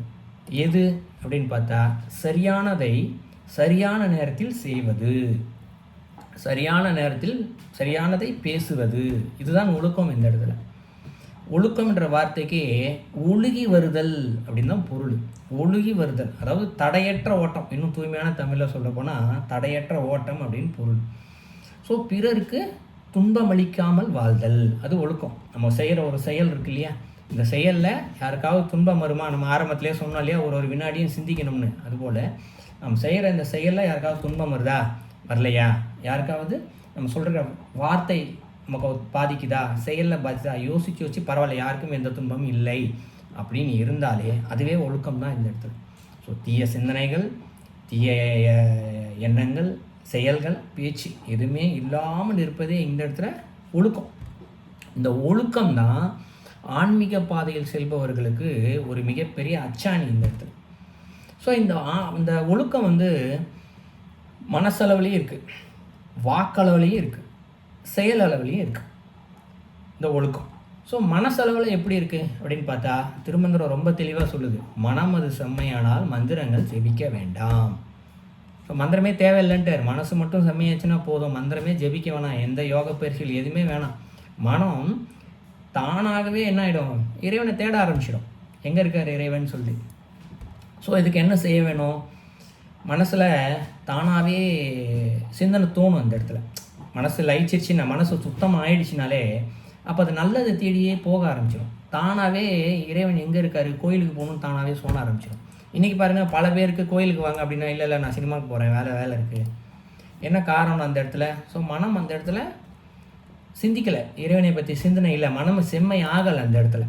ஸோ செம்மை ஆச்சுன்னா கோயிலுக்குன்னு எல்லா வேலையும் விட்டு வருவாங்க, இறையோட எண்ணத்தை கேட்க வருவாங்க, ஆனால் வரமாட்டுறாங்க. ஸோ இந்த இடத்துல மனம் செம்மையாக வேண்டும். இந்த மனம் செம்மையாவதற்கு உணவு ரொம்ப முக்கியமானது இந்த இடத்துல. ஏன்னா பல பேர் இன்றைக்கி சொல்லுவாங்களே, பயங்கர கோவம் வருது, எனக்கு ஏன் வருதுன்னே தெரில. சில பேருக்கு சொந்தமாக தெரியும், அகங்காரம் அதிகமாக இருக்குது, நான் சொல்கிறத நீ கேள்ற ஓவராக பேசுவாங்க. அதுக்கப்புறம் தனிப்பட்ட முறையில் யாராவது அட்வைஸ் பண்ணி இப்படி இருக்குப்பா உனக்கு, ஏன் இந்த மாதிரி இருக்குன்னு கேட்டால் அவங்களே சொல்லுவாங்க, எனக்கே தெரில, அது எனக்கே தெரியாமல் வந்துருச்சு அப்படின்னு சொல்லுவாங்க. ஸோ எப்படி இதெல்லாம் வருது? நமக்கே தெரியாமல் கோபம், ஆத்திரம், அகங்காரம்னு இருக்குது, தீய எண்ணங்கள், ஆசைகள், இச்சைகள், இதெல்லாம் எப்படி வருது அப்படின்னு பார்த்தோம்னா, இதுக்கு உணவு ரொம்ப முக்கியத்துவம் பெறுது இந்த இடத்துல. ஸோ உணவுலே பார்த்திங்கன்னா சாத்வீக உணவுன்னு இருக்குது, ரஜோகுணத்தை கொடுக்கக்கூடிய உணவுகள் இருக்குது, தமோ குணத்தை கொடுக்கக்கூடிய உணவுகள் அப்படின்னு இருக்குது. இந்த உணவுகளை நாம் பார்த்து சாப்பிட வேண்டும், எச்சரிக்கையாக சாப்பிட வேண்டும். ஸோ சாத்வீக உணவில் இருக்கக்கூடிய என்னென்னலாம் உணவில் இருக்குது அப்படின்றத நம்ம பார்த்து சாப்பிடணும் இந்த இடத்துல. அப்படி சாப்பிட்டோமே ஆனால் நிச்சயமாக நமக்கு அந்த சாத்வீக குணங்கள் என்பது தான் நீங்கள் வரும். ஸோ சாத்வீக குணத்தில் என்னென்னலாம் வரும் அப்படின்னா, மனசு என்ன பண்ணோம், நல்ல காரியத்தை மட்டும்தான் செய்யணும் அப்படின்னு தோணும், நல்ல குணங்கள் வரும், மன அடக்கம் வரும், புலன் அடக்கம் வரும், துன்பங்களை பொறுத்து கொள்ளக்கூடிய இயல்பு அங்கே வந்துடும் இந்த இடத்துல. எதாக இருந்தாலும் சரி, கர்ம வினைகளை ஏதாவது ஒரு துன்பம் இருக்குதுன்னா கூட அதை தாங்கிக் கொள்ளக்கூடிய இயல்பு கிடைக்கும், சகிப்புத்தன்மை அதிகமாக கிடைக்கும், வைராக்கியம், விவேகம், இப்படி நிறைய சொல்லலாம், தவம், உட்காந்தோம் அப்படின்னா சாத்விக உணவை சாப்பிட்டு நம்ம உட்காந்தா தூக்கமே வராது இந்த இடத்துல. இப்போ ஒரு 2 நிமிஷம் என்னால் உட்கார முடியுதுன்னா அப்போ 20 நிமிஷம் உட்காரலாம். 20 நிமிஷம் உட்காரம்னால 1 மணி நேரம் உட்கார முடியும். பொய் சொல்லணும்னு நினச்சா கூட பொய் வாயிலேருந்து வராது இந்த இடத்துல. இப்படி நிறைய இருக்குது சாத்வீக குணத்தில். ஸோ இந்த சாத்வீக குணங்கள் கொண்ட உணவு எது எது என்று நாம் தேடி தேடி சாப்பிட்டோமே ஆனால் நிச்சயமாக இதுபோல் தீய குணங்கள் இங்கு வராது. ஸோ மன அளவில் நாம் ஒழுக்கத்தோடு இருப்பதற்கு இந்த உணவானது மிக முக்கியத்தை கொடுக்கிறது. ஸோ இந்த உணவை பற்றி பேசணும், இன்னும் நிறைய பேசலாம் இந்த இடத்துல. ஸோ நம்ம ஐயா கிருஷ்ணன் ஐயா இருக்காங்க. ஸோ நம்ம வகுப்பு முடிஞ்சோடனே ஐயா இதை வச்சு கொஞ்சம் பேச சொல்லுவோம். உணவை வச்சு ஐயா சொல்கிறது மேலும் உத்தமமாக இருக்கும். அதில் ஐயாவை சொல்லுவோம் உணவை பற்றி சொல்கிறது. ஸோ மனசளவில் உணவு ரொம்ப முக்கியம். அடுத்தது பார்த்தா செயல் அளவில் சொல்லிக்கலாம். செயல் அளவில் என்றால் என்ன அப்படின்னு பார்த்தா, இப்போ நம்ம யாருமே பார்க்கல, வீட்டுக்குள்ளே இருக்கோம் இல்லைங்களா? வீட்டுக்குள்ளே இருக்கோம், நமக்கு வேலை இல்லையே எதுவுமே இல்லை. இப்போ வந்து நம்ம குளிக்காமல் இருக்கோம், இல்லை ஏதோ ஒரு செயல் அலுவல் வேலையோ வீட்டு வேலையோ ஏதோ செய்யாமல் இருக்கோம் அப்படின்னா என்னை யார் பார்க்க போகிறாங்க, என்னை யார் திட்ட போகிறாங்க, நான் நினச்ச நேரம் செஞ்சுக்கிறேன் அப்படின்ட்டு இல்லாமல் எனக்கு உண்டான பணி இது, இந்த நேரத்திற்குள் இதை செய்ய வேண்டும் என்று நல்ல நடத்தைகளை பின்பற்றுவது தான் நீங்கள் செயலளவில் ஒழுக்கம். இதுபோல் ஒழுக்க முறைகள் இருந்தால் நம்ம பூஜையே செய்யாவிட்டாலும், பூஜையே செய்ய வேண்டாம் இந்த இடத்துல, அப்படி இருந்தால் கூட ஒரு மனிதன் செயலளவில் ஒழுக்கமாக வாழ்கிறான் என்று பொருள். இதுபோல் அவன் ஒழுக்கமாக அந்தந்த நேரத்திற்கு உண்டான வேலைகளை அவர்கள் பார்க்கிறார்கள், அவர்கள் பார்க்கவில்லை, அவர்கள் திட்டுவார்கள், திட்டமாட்டார்கள், சொல்வார்கள், எந்த சிந்தனையும் இல்லாமல் எனக்கான கடமை, எனக்கான பணி, இதை நான் இந்த நேரத்தில் செய்து முடிக்கிறேன் அப்படின்னு செஞ்சு முடிச்சிட்டாங்க அப்படின்னாலே அதுவே செயலளவில் ஒழுக்கம். இங்கே இது என்ன பண்ணோம் இந்த இடத்துல, செயலளவில் நம்மை நேர்மையாக வாழ அதுவே கற்றுக் கொடுக்கும். இல்லைன்னா உடம்புல இருக்க ஒரு ஜீனு இதாகவே கற்றுக்கும், இதை இப்படி தான் செய்யணும். சோம்பேறித்தனத்துக்கு இடமே இருக்காது. சோம்பேறித்தனம் வந்தால் கூட அது என்ன பண்ணுவோம், இல்லை உன் வேலை இது செய்யணும், நீ செஞ்சு முடிச்சிடும் அப்படின்னு நம்ம அது சொல்லிக் கொடுக்க ஆரம்பிச்சிடும். ஸோ சோம்பல் என்பதே இந்த இடத்துல போயிடும் இந்த இடத்துல. ஸோ செயலளவில் இது ஒழுக்கம். அடுத்து வாக்களவில் ஒன்று இருக்குது, பேச்சளவில். ஏன்னா மனம் ஒன்று இருக்குது, செயல் செஞ்சாச்சு. மூன்றாவது வாக்களவில் ஒன்று இருக்குது, ஒழுக்கம் அப்படின்றது. என்ன அப்படின்னு பார்த்தா, திருப்புகழில் பற்றி ஒரு பாடல் இருக்கும், அருணகிரிநாதர் எழுதின பாடல் இருந்து திருப்புகழ். என்ன சொல்லுவாங்க, திருப்புகழை பாட பாட வாய்மணக்கும் அப்படின்னு சொல்லுவாங்க இல்லையா? அதே நகைச்சுவையும் சொல்லுவாங்க. அப்போ வந்து என் பயில் தேய்க்க தேவையில்லையா அப்படின்னு சொல்லுவாங்க. இது அப்படி அல்ல பொருள் இந்த இடத்துல. ஏன் வாய் மணக்கும் அப்படின்னு சொன்னார்னா, இல்லை வாய் வாசனையாக இருக்குமா அப்படின்னு பொருளா? அதுவும் கிடையாது. ஆனால் என்ன பொருள்னா, என்னென்னலாம் சொல்கிற முதல்லாம் சத்திய வாக்கு இல்லையா? இப்போ திருப்புகழ் பாடலை தினந்தோறும் எவர் ஒரு பாடிக்கொண்டே இருக்கிறாரோ, சதாசுரகாலம் தினந்தோறும் நான் என்னுடைய வேலை திருப்புகழை படிப்பது, எனக்கு ஒரு அரை மணி நேரம் ஒதுக்கி வைத்து திருப்புகழை பாடுறது, இப்படி செஞ்சுக்கிட்டே இருந்தாங்கன்னா என்ன ஆகுமா, அவர்களுக்குள் அந்த ஒழுக்கம் என்பது வந்து விடுகிறது முதல்ல ஃபஸ்ட்டு இல்லைங்களா? ஏன்னா வாயில் சத்தமாக பாடுறாங்க இந்த இடத்துல, பாடும்போது வாக்களவில் ஒழுக்கம் என்பது வந்து விடுகிறது. ஸோ ஒழுக்கம் வரும் பொழுது இந்த இடத்துல என்ன ஆகுது, நல்ல வினைகள் மட்டும்தான் வருது, தீய வினைகளே இல்லை. அப்போ என்ன ஆகுது, அவர்கள் சொல்லுகின்ற அனைத்துமே சத்திய வாக்காகிறது. சத்தியம்னா பழிக்க ஆரம்பிச்சிடும். உதாரணத்துக்கு அபிராமி பட்டர் எடுத்துக்கலாம் இல்லை, அபிராமி பட்டருடைய வரலாறு தெரியும். அவர் வந்து அமாவாசை அன்னைக்கு அரசர்கிட்ட பௌர்ணமின்னு சொல்லிட்டார். இன்றைக்கி என்ன நாள்னு கேட்குறாரு, பௌர்ணமின்னு சொல்லிட்டார். இன்றைக்கி பௌர்ணமின்னு சொல்கிறேன், இன்றைக்கி அமாவாசையா, நைட்டு நிலா வரலன்னா தலையை வெட்டிடுவேன் அப்படிங்கிறார். நீ என்ன சொல்லிட்டு போ, எனக்கு என்ன அப்படின்னு சொல்லிட்டு இவர் வாட்டு உட்காந்துட்டு இவர் வாட்டுக்கு எப்பயும் போல பாடிக்கிட்டே இருக்கார். அம்மாவை நினச்சி பாடிக்கிட்டே இருக்கார். என்ன ஆயிடுச்சு, சாயங்காலம் அவருடைய வாக்கை உண்மையாக்கணும். அம்மாவை என்ன பண்ணுறாங்க, ஒரு நிலாவை கொடுக்குறாங்க அந்த இடத்துல, சரிங்களா? ஸோ இது வாக்கு. இப்போ அவர் சொல்கிறதெல்லாம் பழிக்குது இந்த இடத்துல. ஸோ இந்த வாக்கை எப்படி இந்த நிலைக்கு, அபிராமிப்பட்டவருடைய நிலைக்கு எப்படி போகுதல் இந்த இடத்துல அப்படின்னா, ஒன்று தினந்தோறும் முற்றோதுதல். நம்மளால் முடிஞ்ச வரைக்கும் திருப்புகழ் பாடலாம், கந்தசஷ்டி கவசம் பாடலாம், தேவரம் பாடலாம் இல்லையா, திருமந்திரம் படிக்கலாம், எதை வேணால் செய்யலாம் இந்த இடத்துல. இப்படி படிச்சுக்கிட்டே இருந்தாலும் இந்த வாய்மையானது நமக்கு கிடைக்கும்.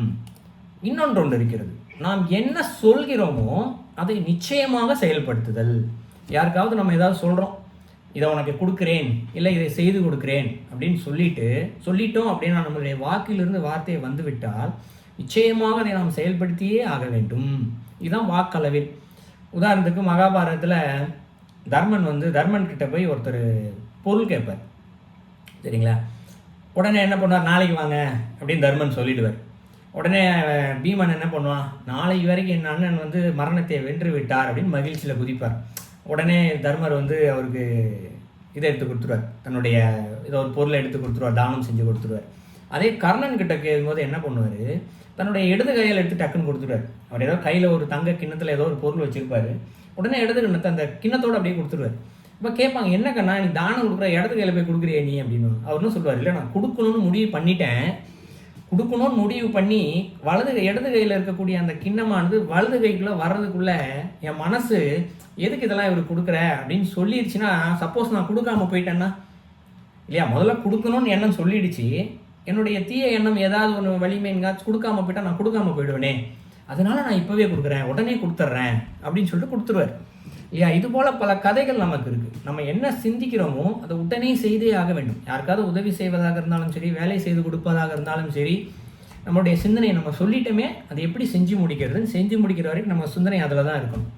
ஸோ இது வாக்களவை இதுபோல் இருந்தோம் அப்படின்னா நிச்சயமாக ஒழுக்கம் என்பது உறுதியாக நமக்கு வந்து விடுகிறது. ஒழுக்கம் உறுதியாக வந்துவிட்டால் இங்கு தீய வினைகளுக்கு இடமே இல்லை, நல்ல வினைகள் மட்டும்தான் இருக்கும், நல்ல செயல்கள் மட்டும்தான் இருக்கும், நல்ல பேச்சுக்கள் மட்டும்தான் இருக்கும். இது ஒன்று. இரண்டாவது ஆரோக்கியம், நம்மளுடைய உடலை பார்த்து கொள்வது. ஸோ உணவை எப்படி சாப்பிட்டு உடம்பை பார்த்துக்கணும் அப்படின்றது ஒன்று. இரண்டாவது, உடலை நம்ம ஏன் ஆரோக்கியமாக வச்சுக்கணும், ஒரு எக்ஸசைஸ் பண்ணணும் இல்லையா, யோகா செய்யணும், பிராணாயாம பயிற்சி பண்ணணும், இப்படி எவ்வளோ இருக்குது, இதெல்லாம் செஞ்சால் அந்த உடலுக்கு நோய் வராது அப்படின்னு நமக்கு சொல்லி கொடுக்குறாங்க.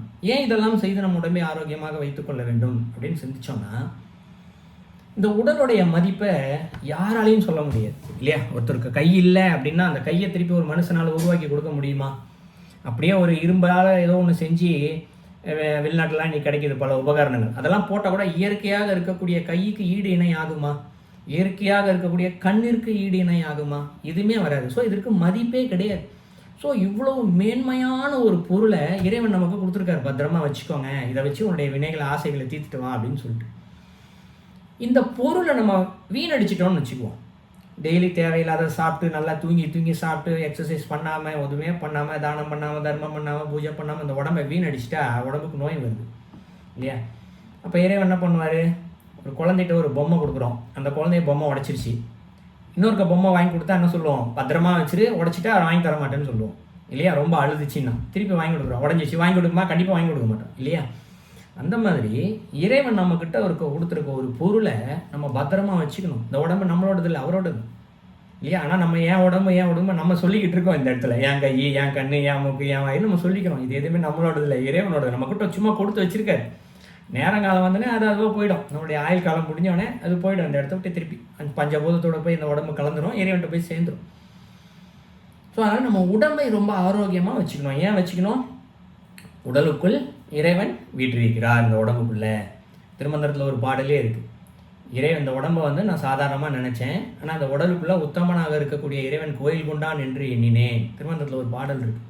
அதனால் அந்த உடம்பை நல்லா நான் பார்த்துக்கிட்டேன், திருமூலர் சொல்கிறார் இந்த இடத்துல. நல்ல பாடல் சரிங்களா. ஸோ அதுபோல் உடலை பத்திரமாக நாம் பாதுகாத்து கொண்டால் ஓகே, இறைவன் சிந்திப்பார் இந்த ஓகே நல்ல பொருளை பத்திரமாக வைத்திருக்கிறான் அப்படின்னு அந்த அருள் கிடைக்குது இல்லையா. அதுவே நமக்கு நல்ல சிந்தனைகளை கொடுக்கும், நல்ல எண்ணங்களை கொடுக்கும். இது என்ன பண்ணுது, உடல் ஆரோக்கியமாக இருந்தால் மனம் ஆரோக்கியமாக இருக்கும், மனம் ஆரோக்கியமாக இருந்தால் நல்ல சிந்தனைகள் வரும், நல்ல சிந்தனைகள் நல்ல செயலை செய்ய வைக்கும். ஸோ இது தீய வினைகளை கொடுக்காது, தீய செயலை செய்ய வைக்காது. இது ஆரோக்கியம். அடுத்தது தற்பெருமை. இது இயற்கையாகவே மனிதன்கிட்ட இருக்கக்கூடிய ஒரு இயற்கையான ஒரு செயல். இயற்கையாகவே ஒரு உணவு சமைத்தால் கூட சரி, யார்ட்டையாவது சொல்லும்போது இந்த உணவை மிக ருசியாக என்னால் சமைக்க முடியும், நான் ருசியாக சமைத்தேன், இத்தனை பேர் சாப்பிட்டு நன்றாக இருக்கிறது என்று சொன்னார்கள். இது எல்லாமே தற்பெருமை தான். இது எல்லாமே சரிங்களா. அப்போ பார்த்தா இறைவன் அதற்கான அருளை கொடுத்துருக்கிறார் நல்லா சமைக்கிறது. ஸோ இப்படி சமைச்சா 4 பேர் எக்ஸ்ட்ரா இன்னும் கொஞ்சம் சாப்பிடுவாங்க இல்லையா. ஒருத்தர் சமைக்கிறாங்க, நல்லாவே இல்லைன்னா ஏஞ்சி போயிடுவாங்க, சாப்பிட மாட்டாங்க. இதே நல்லா இருக்குன்னா என்ன பண்ணுவாங்க, இன்னும் 2 பேர்கிட்ட சொல்லி நல்லா சமைப்பாங்கப்பான்னு சொல்லுவாங்க. அப்போ இன்னும் எக்ஸ்ட்ரா 2 பேர் சாப்பிட்றாங்க. அப்புறம் எக்ஸ்ட்ரா 2 பேர் சேர்ந்து சாப்பிட்டா நீங்கள் 2 பேருக்கு உணவு கொடுத்ததற்கான புண்ணியம் வருகிறது உங்களுக்கு இல்லையா. அந்த புண்ணியத்தை நீங்கள் அடைய வேண்டும் என்பதற்காக இறைவன் உங்களுக்கு அந்த கைப்பக்குவத்தை கொடுத்துருக்கிறார். அப்போ என்ன நினைக்கணும், இறைவா இதுக்கு எனக்கு நல்ல பக்குவத்தை இறைவன் கொடுத்தாரு, அதற்காக இதை செய்கிறேன், இதை செய்து வைத்திருக்கிறேன் என்ற சிந்தனை தான் வரணுமே தவிர்த்து நான் நன்றாக செய்தேன். இது உணவு மட்டும் அல்ல, அலுவல் வேலை, வீட்டு சுத்தம், இப்படி பல செயல்கள் சொல்லிக்கிட்டே போகலாம். இது எல்லாமே தற்பெருமை தான். ஏன் தற்பெருமை கூடாது அப்படின்றதுக்கு அதோடைய கொடுமை, அதாவது அதோடைய ஆழம் என்ன, எவ்வளோ பாவம் அது அப்படின்னு சொல்கிறதுக்கு மகாபாரதத்தில் அழகான ஒரு கதை வருது. என்ன கதை வருது அப்படின்னா, பஞ்சபாண்டவர்கள் இருக்காங்க. ஸோ 5 பேருக்கும் சேர்த்து இந்த இடத்துல திரௌபதி தான் மனைவியாக வரா. ஸோ அவர்களுக்குள் என்ன உடன்பாடு, ஒவ்வொரு வருடத்திலும் ஒரு வருடம் கணவன் மனைவியாக இருக்க வேண்டும் என்பது உடன்பாடு. ஸோ அப்பொழுது இவர்களுக்குள் இன்னொரு உடன்பாடு இருக்குது. என்ன, கணவன் மனைவியாக ஒருவர் இருக்கும் பொழுது இன்னொருவர் அவங்களுடைய அந்தப்புறத்திற்குள்ள வரக்கூடாது, இது தனியாக இருக்கும்பொழுது வரக்கூடாது. இதுதான் அவங்களுக்குள்ள இருக்க உடன்பாடு. அப்படி மீறி வந்தால் நான் தற்கொலை செய்து கொள்வேன் அப்படின்னு சொல்லி அர்ஜுனன் முன்னாடியே சொல்லிட்டான், அந்த இடத்துல சொல்லியிருப்பான். ஸோ அதெல்லாம் இவங்களுக்கு அதுக்கான என்னென்னலாம் முறைகளோடு வாழ வேண்டும் என்று விதிமுறை வகுத்து வாழ ஆரம்பிக்கிறாரு. ஒரு முறை அந்தப்புறத்தில் தர்மனும் திரௌபதியும் பகடை விளையாண்டுட்டு இருப்பாங்க. ஸோ தனியாக இருக்காங்க, பகடை விளையாண்டுட்டு இருக்காங்க. அப்பொழுது அவருடைய அறையில் தான் அவனுடைய அறைக்கு போக வேண்டும் என்றால் அந்த இடத்தை தாண்டித்தான் செல்ல வேண்டும். அவனுடைய வில் அம்பு அங்கே தான் இருக்குது. அவசர வேலையை அவன் வேட்டையாடியே தீர வேண்டும் என்ற ஒரு கட்டாயத்தில் என்ன பண்ணுறான், அந்த அம்பு எடுக்க போக வேண்டும் என்ற ஆர்வத்தில் இவங்க இருக்கிறத பார்க்காம போயிடுவான். அங்கே போய் அந்த அம்பை எடுத்ததுக்கப்புறம் தான் பார்ப்பான் இவங்க அமர்ந்திருக்கிறார்கள் அப்படின்னு.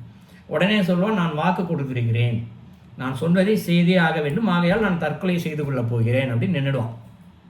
நம்ம முன்னாடி சொன்னோம் இல்லையா, வாக்களவில் ஒழுக்கம் இருக்கணும் இந்த இடத்துல.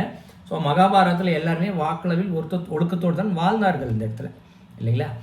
அப்போ அந்த ஒழுக்கத்தோடு இருக்கும்போது யாரும் ஒன்றும் சொல்ல முடியல. எப்படி அர்ஜுனனை காப்பாற்றுறதுன்னு ஒரு பதிலும் தெரியல. யாரும் இல்லை நீ தற்கொலை பண்ணிக்காதெல்லாம் சொல்ல மாட்டாங்க, ஏன்னா தர்ம பிரகாரம் வாழ்கிறவங்க அவங்க எல்லாருமே.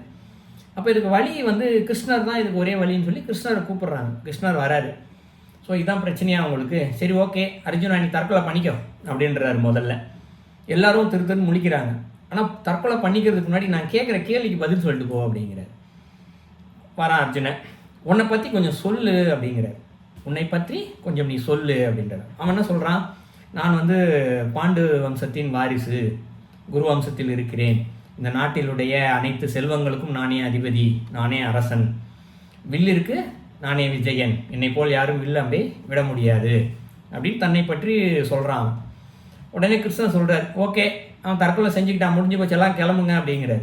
எல்லாருக்கும் என்ன புரியல. அப்போ தான் அவர் சொல்கிறார், தற்பெருமை பேசுவதும் தற்கொலைக்கு சமமே. இது மகாபாரதம் சொல்லுது. மகாபாரதம்ன்றது ஒரு வேதம் தான், இதிகாசம், வேதம் தான். ஏன்னா வேதத்தை தான் இதிகாசமாக வியாசர் எழுதினார் இந்த இடத்துல. மொத்த வேதத்தினுடைய சாராம்சம் தான் மகாபாரதம் கதையாக இருக்கு, இல்லைங்களா? அப்போது ஒருவன் தற்பெருமையை பேசுவது அவனுடைய தற்கொலை செய்வதற்கு சமம். தற்கொலை என்பது என்ன, மிகப்பெரிய பாவம். பஞ்சமா பாவங்களில் ஒரு கொலை ஒரு பாவம், தற்கொலை செய்து கொள்வதும் பஞ்சபாவ பாவங்களில் ஒன்று.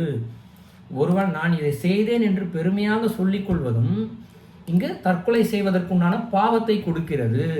இந்த பாவம் தான் என்ன பண்ணுது, தீய சிந்தனைகளை கொடுக்க ஆரம்பிக்கிறது, தீய வினைகளை கொடுக்க ஆரம்பிக்கிறது. அதன் விளைவாக துன்பத்தை பல அனுபவிக்க வேண்டிய சூழ்நிலை வருகிறது.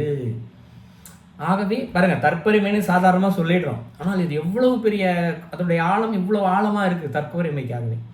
அதனால் நாம் எந்த ஒரு செயல் செய்தாலும் சரி, தினந்தோறும் நான் இதனை செய்தேன் அப்படின்ற வார்த்தை இயன்றவரை நம்மளுடைய நாவினில் வராமல் பார்த்து கொள்ள வேண்டும்,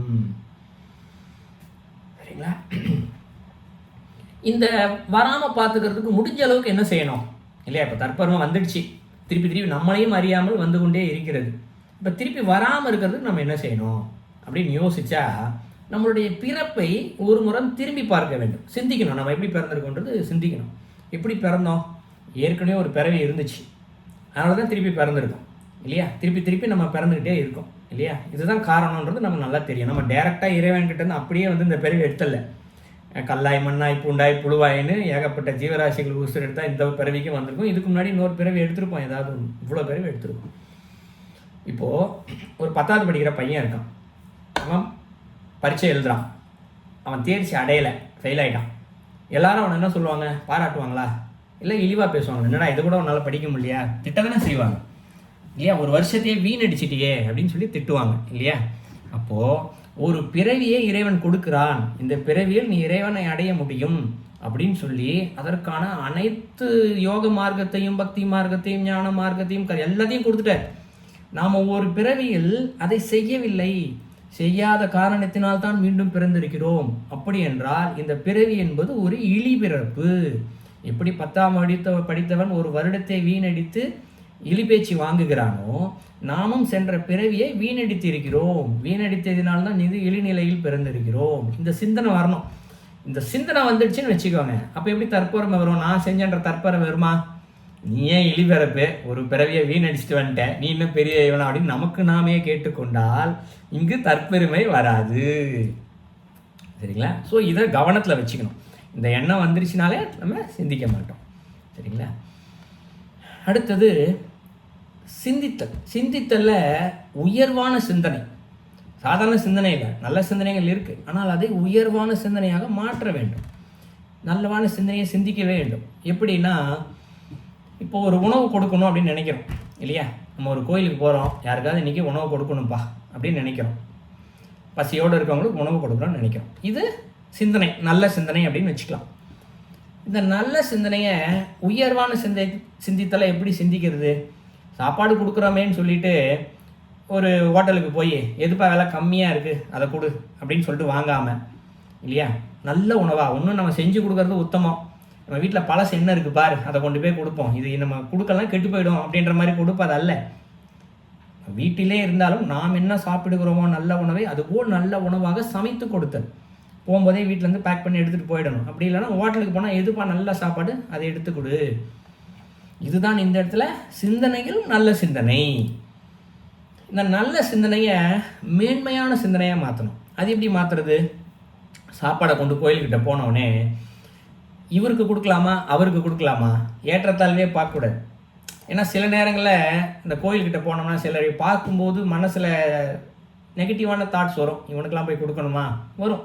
ஒருத்தருக்கு 5 ரூபா கொடுப்போம், ஒருத்தருக்கு 1 ரூபா கொடுத்தோம், இன்னொருத்தருக்கு 10 ரூபா கொடுப்போம். அந்த நேரம் சிந்தித்துகள் கேட்டுற மாதிரி இல்லையா? ஸோ இது ஏற்றத்தாழ்வு ஒரு இடத்துல உண்டாக்கிடுச்சு. ஆனால் இந்த இடத்துல ஒரு உணவுன்றது உணவு மட்டுமல்ல, பணம் மட்டும் எதாக இருந்தாலும் சரி, இங்கே பிடித்தவர் பிடிக்காதவர் சரிங்களா, ஏற்றத்தாழ்வே இல்லாமல் இந்த இடத்துல அந்த நம்ம கொடுக்கக்கூடிய தர்மத்தை இங்கே கொடுத்தோம் ஏனால் சரிசமமாக, இதுதான் அங்கு மேன்மையான சிந்தனையாக மாறுகிறது. சரிங்களா?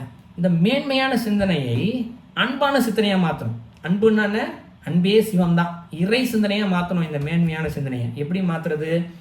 அதே உணவையோ தர்மத்தையோ அவருடைய மனம் மகிழும்படி கொடுத்தல். இந்த இடத்துல பார்த்து பார்த்து உபசரித்தல். ஒரு சாப்பாடு கொடுக்குறோம், அப்பா நீ சாப்பிட்டியா, நல்லா இருக்கா, திருப்தியாக இருக்கா, இல்லை இன்னும் கொஞ்சம் வேணும்னா சொல்லு நான் வாங்கி தரேன்.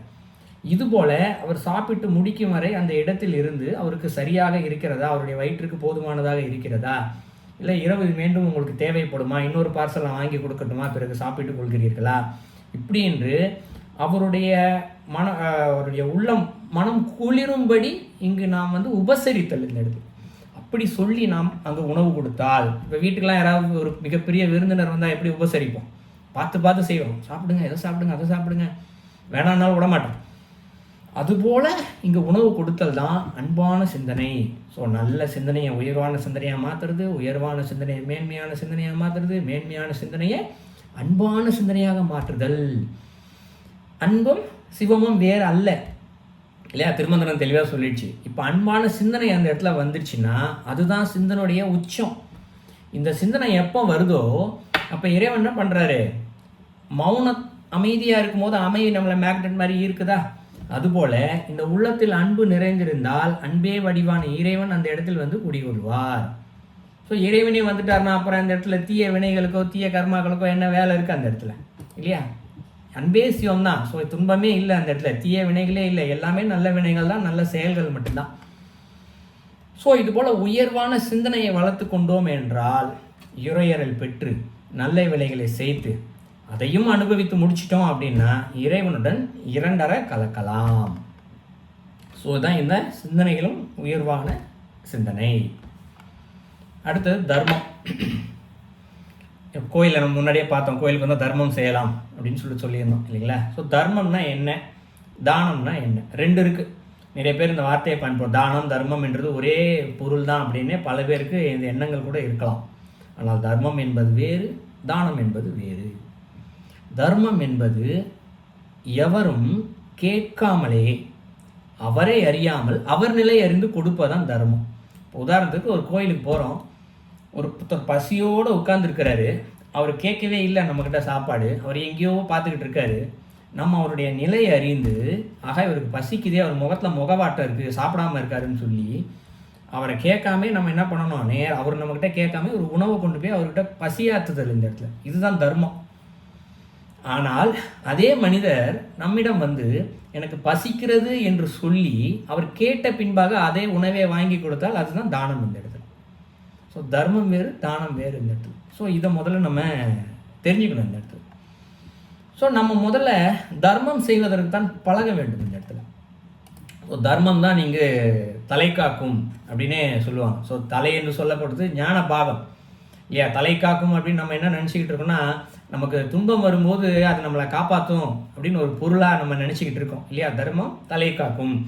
அர்ஜுனன் கூட மகாபாரத யுத்தத்தில் தலைக்கு வந்த அந்த நாகாசுரத்தில் கிருஷ்ணா வந்து தட்டி விடுவார். தலைக்கு வந்த இது தலைபாக இடம் போயிடும் இல்லையா. அதனால் இதுதான் அதற்கு பொருள். பெரிய துன்பத்திலிருந்து சின்ன துன்பமாக வருது போல நம்ம புரிஞ்சு வச்சுட்டு இருக்கோம். அது அப்படி அல்ல. தலை என்றால் தலை என்பது ஞான பாகம். அப்போ தர்மத்தை செய்து கொண்டே இருந்தால் ஞானத்தை அடைவோம் இங்கு. அதுதான் அதனுடைய உண்மையான பொருள். தர்மம் தலை காக்கும் என்பதுடைய பொருள். தர்மம் செய்தால் அது நமக்கு ஞானத்தை கொடுக்கிறது. என்ன ஞானத்தை கொடுக்கிறது? உலக ஞானம் அல்ல, இறை ஞானம். எல்லாமே இறைவன் தான் என்ற இறை ஞானத்தை இங்கு கொடுக்கிறது. இந்த ஞானத்தை பெறுவதற்காக தான் தர்மம் செய்யணும் இந்த இடத்துல. இந்த தர்மம் செய்வதற்கு கூட ஒரு வரைமுறை இருக்கிறது. நான் இவ்வளவு இன்று செய்வேன். நிறைய பேர் பார்த்துக்கலாம், நான் வருடத்திற்கு இவ்வளவு செய்வேன். கோயிலுக்கு போனால் தர்மம் செய்கிறதுக்கு, தானம் செய்கிறதுக்கு கொஞ்சோண்டு பணத்தை தனியாக எடுத்து வச்சுடுவாங்க இல்லையா. இன்றைக்கி பல பேருக்கு செயல்முறையில் இருக்குது. அது தவறு என்று சொல்லவில்லை இந்த இடத்துல. ஏன்னா பலருக்கு அளவு பார்த்து தனக்கு போக தான் அடுத்தவர்களுக்கு தானம் அப்படின்ற ஒரு எண்ணம் இருக்குது. தனக்கு எஞ்சியது போக தான் தானம். ஏன்னா அடுத்தவங்களுக்குலாம் கொடுத்துட்டுனா அப்புறம் எனக்கு இல்லாமல் போயிடுச்சுன்னா அப்படின்னு ஒரு எண்ணம் வந்து நிறைய பேர்கிட்ட இருக்குது இல்லையா. ஆனால் அது அப்படி அல்ல இந்த இடத்துல. என்றைக்கு இருந்தாலும் சரி, இந்த பொருள் என்பது நிலையானது அல்ல. இன்றைக்கி இருக்கும், நாளைக்கு போயிடும். ஸோ இருக்கும் பொழுதே அந்த எண்ணம் கொடுக்க வேண்டும் என்ற எண்ணம் இருக்கும் பொழுதே எவ்வளோ கொடுக்க வேண்டுமோ அவ்வளோ கொடுத்துடணும். இல்லை கணக்கே பார்க்கக்கூடாது இந்த இடத்துல. அதே மாதிரி தர்மத்தோட அளவு கொடுக்குற பொருளை அளவை பொறுத்ததல்ல. ஒரு 100 ரூபாயோ 1000 ரூபாயோ அதோடைய அளவு இருக்கு இல்லையா, அந்த அளவு பொறுத்ததில்லை. கொடுக்கும்போது இருக்கக்கூடிய மனநிலையை பொறுத்தது தான் இந்த இடத்துல. ஏன்னா ஒரு 1000 ரூபா பணத்தை தர்மம் கொடுத்துட்டு அவசரப்பட்டு இவ்வளோ காசு கொடுத்துட்டோமோ அப்படின்னு யோசித்தாலே அந்த இடத்துல தர்மம் செய்வதற்கு பலன் ஒன்றும் இல்லை. சரிங்களா. அதே மாதிரி நமக்குன்னு வச்சுக்காமல் அடுத்தவங்களுக்கு கொடுத்துட்டோமோ அப்படின்னு வருத்தப்படுதல், சிந்தித்தல் ஒன்று, வருத்தப்படுதல். இப்படி வருத்தப்பட்டாலும் அந்த தர்மத்தோட பலன் வீணாகிவிடும், ஞானம் கிடைக்காது இந்த இடத்துல. ஸோ அதனால் தர்மம் என்று செய்யும் பொழுது முதலில் சிந்திக்காமல் அந்த எண்ணம் வரும்போதே கொடுத்துடணும். கொடுத்ததுக்கப்புறம் மறந்துடணும். யார்கிட்டையும் வந்து சொல்லி கட்டக்கூட கூடாது, நான் தர்மம் பண்ணேன் அப்படின்னு சொல்லி. நான் தர்மம் கொடுக்கும்போது அவர் பார்க்குறாரா இவர் பார்க்குறாரான்னு சிந்திச்சு கொடுத்தா கூட அது பேர் தர்மமே கிடையாது அதெல்லாம். சரிங்களா. வலது கை கொடுப்பது இடது கைக்கும் தெரியக்கூடாது. இது போல தான் தர்மம் பண்ணணும். சரிங்களா. இன்னொன்று, அவ்வளவு தொகை என்கிட்ட இல்லை, சிறிய அளவு தொகை தான், வெறும் 1 ரூபா தான் பணம் இருக்குது, இதை நான் தர்மம் செய்ய வேண்டும் இன்னொருவருக்கு அப்படின்னு நினைத்தா கூட அந்த தர்மத்தை கொடுக்கும் பொழுது ஒரு பிரார்த்தனை செய்யணும்.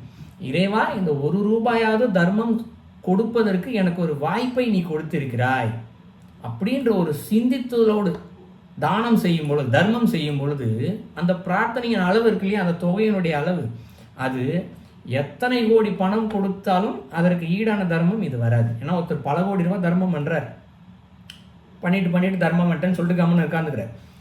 சரிங்களா. நான் செய்தேன் என்ற எண்ணத்தோடு உட்காந்துக்கிறார். இவர் வெறும் 1 ரூபா தான் கொடுக்குறாரு. ஆனால் இவர் சிந்தி ஒரு யார்ட்டையும் சொல்லலை, நான் கொடுத்தேன்னு சொல்லலை, தான் கொடுத்தேன்னு நினைக்கல. இறைவா, இந்த தர்மம் கொடுப்பதற்கு ஒரு சூழ்நிலையை உருவாக்குறாரு. என்ன சூழ்நிலை? இவரை கோயிலுக்கு வர வச்சுட்டாரு, 1 ரூபா பணம் கையில் வச்சுட்டாரு, அதை வாங்குறதுக்கும் ஒருத்தனை அங்கே வச்சுட்டாரு இல்லையா. இது இந்த சூழ்நிலையை இறைவன் தாங்க உருவாக்கி கொடுத்துருக்கிறாரு அந்த இடத்துல இல்லையா. இந்த சூழ்நிலையை உருவாக்கி கொடுத்துருக்காது இறைவா உனக்கு நன்றி அப்படின்ற எண்ணம் வந்துச்சு அப்படின்னா நிச்சயமாக அது பல கோடி தனம் செய்வதற்கு பலம் சமம். அப்போ இன்னொருத்தர் யோசிக்கலாம், எனக்கு பணமே இல்லையே, நான் எப்படி தர்மம் செய்கிறது அப்படின்னு ஒருத்தர் யோசிக்கலாம். என்ன செய்யலாம்? உடல் உழைப்பால் தர்மம் செய்யலாம். உடல் உழைப்பால் என்று சொல்வது முன்னாடியே நம்ம சொன்ன மாதிரி தான். யாருக்கு எந்த முதியவர்களுக்கு உதவி தேவையோ, உடலால் உழைக்க இயலாதவர்களுக்கு என்ன உதவியோ அதை செய்தால் அதுவே உடலால் கொடுக்கக்கூடிய தர்மம் தான். நான் செய்தேன் என்று சிந்திக்காமல், நான் வந்து அவருக்கு உதவி செஞ்சிட்டேன் என்ற சிந்தனை இல்லாமல், முதியோர் வயதாக இருக்காரே அவரால் தூக்க முடியலையேன்னு தூக்கிட்டு கொண்டு போய் கொடுப்பது, இது ஒரு தர்மம், உடலால் செய்யக்கூடிய தர்மம். என்னால் உடலால் கூட தர்மம் செய்ய முடியலப்பா, என்கிட்ட பணமும் இல்லை, செய்யறதுக்கு எனக்கு உடம்புல தகுதியும் இல்லை நான் வயசாகி போச்சு, இப்படி பலர் இருக்காங்க இல்லையா? அப்போ என்ன பண்ண, பணமும் இல்லை, உடலில் தகுதியும் இல்லை, நான் என்ன பண்ண முடியும் அப்படின்னா, நல்ல வார்த்தைகளை சொல்லி அடுத்தவர்களை மகிழ்வித்தல். ஒருத்தர் வரார், வருத்தத்தோடு இருக்கார், அவர்கிட்ட வருத்தப்படாதப்பா, எல்லாம் நல்லா நடக்கும், சாமி இருக்கார், கவலைப்படாதன்ற ஒரு இதமான வார்த்தை இருக்கு இல்லையா? அந்த வார்த்தை மகிழ்ச்சி தானும். திருமந்திரத்தில் ஒரு வார்த்தை இருக்கு, யாவருக்குமாம் பிறருக்கு ஓர் இன்னுரை தானே, தெளிவாக சொல்லிட்டார். இந்த இன்னுரை வார்த்தையால் சொல்லக்கூடிய தர்மம் சரிங்களா? ஸோ இப்படி உடல் அளவில், மன அளவில், வாக்களவில் என்று நிறைய நம்ம தர்மத்தை இங்கு நாம் செய்து கொண்டே செல்லலாம். பேசுறதுக்கு ஆள் இல்லை, பணம் கொடுக்கறதுக்கு இல்லை, உடம்புல உழைப்பும் இல்லை, இப்படி நான் என்ன தர்மம் பண்ணுறது அப்படின்னு யோசிச்சா பூஜைகள் செய்யலாமே. டெய்லி பூஜை செய்கிறோம் இல்லையா? சாமியை நினச்சி பிரார்த்தனை பண்ணுறோம் இல்லையா? இப்போ பிரார்த்தனை செய்கிறதுக்கு ஒரு பலன் கிடைக்குது இல்லையா? பூஜை செய்கிறதுக்கு ஒரு பலன் கிடைக்குது இல்லையா? இறைவா, நான் இன்னைக்கு இவ்வளோ நேரம் உன்னை நினச்சேன், இல்லை கோயிலுக்கு போனேன், பூஜை செஞ்சேன், ஏதோ செஞ்சேன் இல்லையா? அதோட பலன் ஒன்று இருக்கு இல்லையா? அந்த பலனை நான் தானமாக கொடுக்குறேன். யாருக்கிட்ட கொடுக்கணும்னு எனக்கு தெரியாது, யாருக்கு தெரியும் அவர்களுக்கு கொடுத்து அவருடைய தீமையை போக்கி நன்மையை செய்து கொடு இறைவா என்று அந்த பலனை நம்ம அடுத்தவங்களுக்கு கொடுத்தா கூட அது மிகப்பெரிய தானம். இந்த இடத்துல அதற்கு அளவுகோலே கிடையாது. அதுக்கு அளவுகோல்னா அந்த அளவுக்கு இந்த சிந்தனை வந்துடுச்சுனாலே ஞானம் பெரிய அளவுக்கு கிடைக்கும். இன்னைக்கு பல பேர் கோயிலில் பார்க்கலாம், ஒரு விபூதி சந்தனம் ஏதாவது அபிஷேகம் பண்ணது கிடைச்சா கூட எனக்கு உனக்குன்னு அடிச்சுட்டு பிடிங்கி வச்சுக்குவாங்க. பிரசாதம் கொடுத்தா கூட சரி, அடுத்தவங்களுக்கு கொடுக்காம, இல்லை இறைவனுடைய அருள் எனக்கு மட்டும்தான் மொத்தமாக கிடைக்கணும். இந்த சிந்தனை பல நேரம் நமக்கே கூட வந்திருக்கும் இல்லையா? சாமிக்கு அபிஷேகம் பண்ண விபூதி கொஞ்சம் தான் இருக்குது, எல்லாரும் கேட்குறாங்க, கொடுத்துட்டா அப்புறம் நான் வீட்டுக்கு கொண்டு போக முடியாது, நாளைக்கு எனக்கு இல்லாமல் போயிடுமே. இந்த சந்தனை, இந்த எண்ணங்கள் இருக்கு இல்லையா? இதுவே இங்கே தீய எண்ணங்களை, தீய வினைகளை உண்டாக்கிவிடும். ஸோ அதனால் இந்த இடத்துல நமக்கு என்ன கிடைக்குதோ கோயிலில் பிரசாதமாக, விபூதியாக இருக்கட்டும், குங்குமமாக இருக்கட்டும், பிரசாதம் சாப்பிடக்கூடியதாக இருக்கட்டும், அனைவரும் நன்றாக இருக்க வேண்டும் என்ற சிந்தனையோடு அதை கொடுத்தாலும் அது மிகப்பெரிய தானம். அந்த கோயிலுக்கு சென்ற பலனையும் இறைவனுக்கே கொடுத்து, இறைவா யாருக்கு தேவையாக கொடுத்து விடுன்னு சொல்கிறோம் பாருங்கள். இது அளவுக்கு அதிகமான எப்படி சொல்கிறது, அதோடைய எல்லை இல்லாத அளவுக்கு ஞானத்தை கொடுக்கும் இது. ஸோ இந்த தர்மம் செய்வதன் வழியாக இன்றைக்கி நாம் ஞானத்தை அடையலாம். ஞானத்தை அடையும் பொழுது இது முற்று பெற்றும் போது தான் நமக்கு நன்மை கிடைக்கும்னு இல்லை, செய்ய ஆரம்பிக்கும் பொழுதே நிச்சயமாக நல்ல வினைகள் நிறையா வர ஆரம்பிச்சிடும், தீய வினைகள் இருக்காது. சரிங்களா? சரி, ட்ரை பண்ணி பார்க்கலாம். ஏன்னா நாளைக்கு ஏதோ கெட்ட எண்ணம் வரப்போகுதுன்னு சொல்லுவோம்ல. இப்போ அடிக்கடி தீய எண்ணங்கள் கூட வருது, தீய கெட்ட எண்ணம் வருது, கோபம் வருது, சொல்லிக்கிட்டே இருக்குமே, எப்போ போக வைக்கிறது அதெல்லாம்.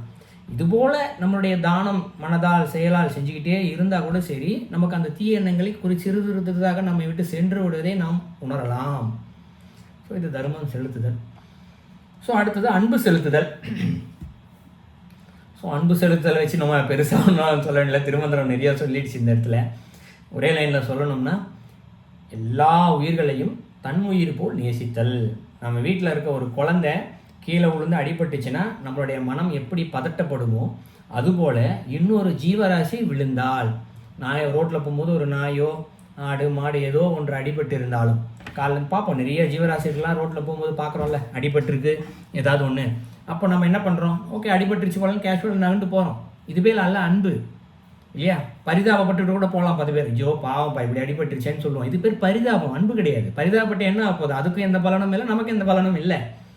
ஆனால் நம்முடைய வீட்டில் இருக்கக்கூடிய யாராவது ஒருத்தர் அது போல் அடிபட்டிருந்தால் என்ன செய்வோம், எவ்வளவு வேலை இருந்தாலும் சரி அப்படியே விட்டு ஓடி போய் அதற்கு என்ன முதலுதவி செய்ய வேண்டுமோ செய்வோம்.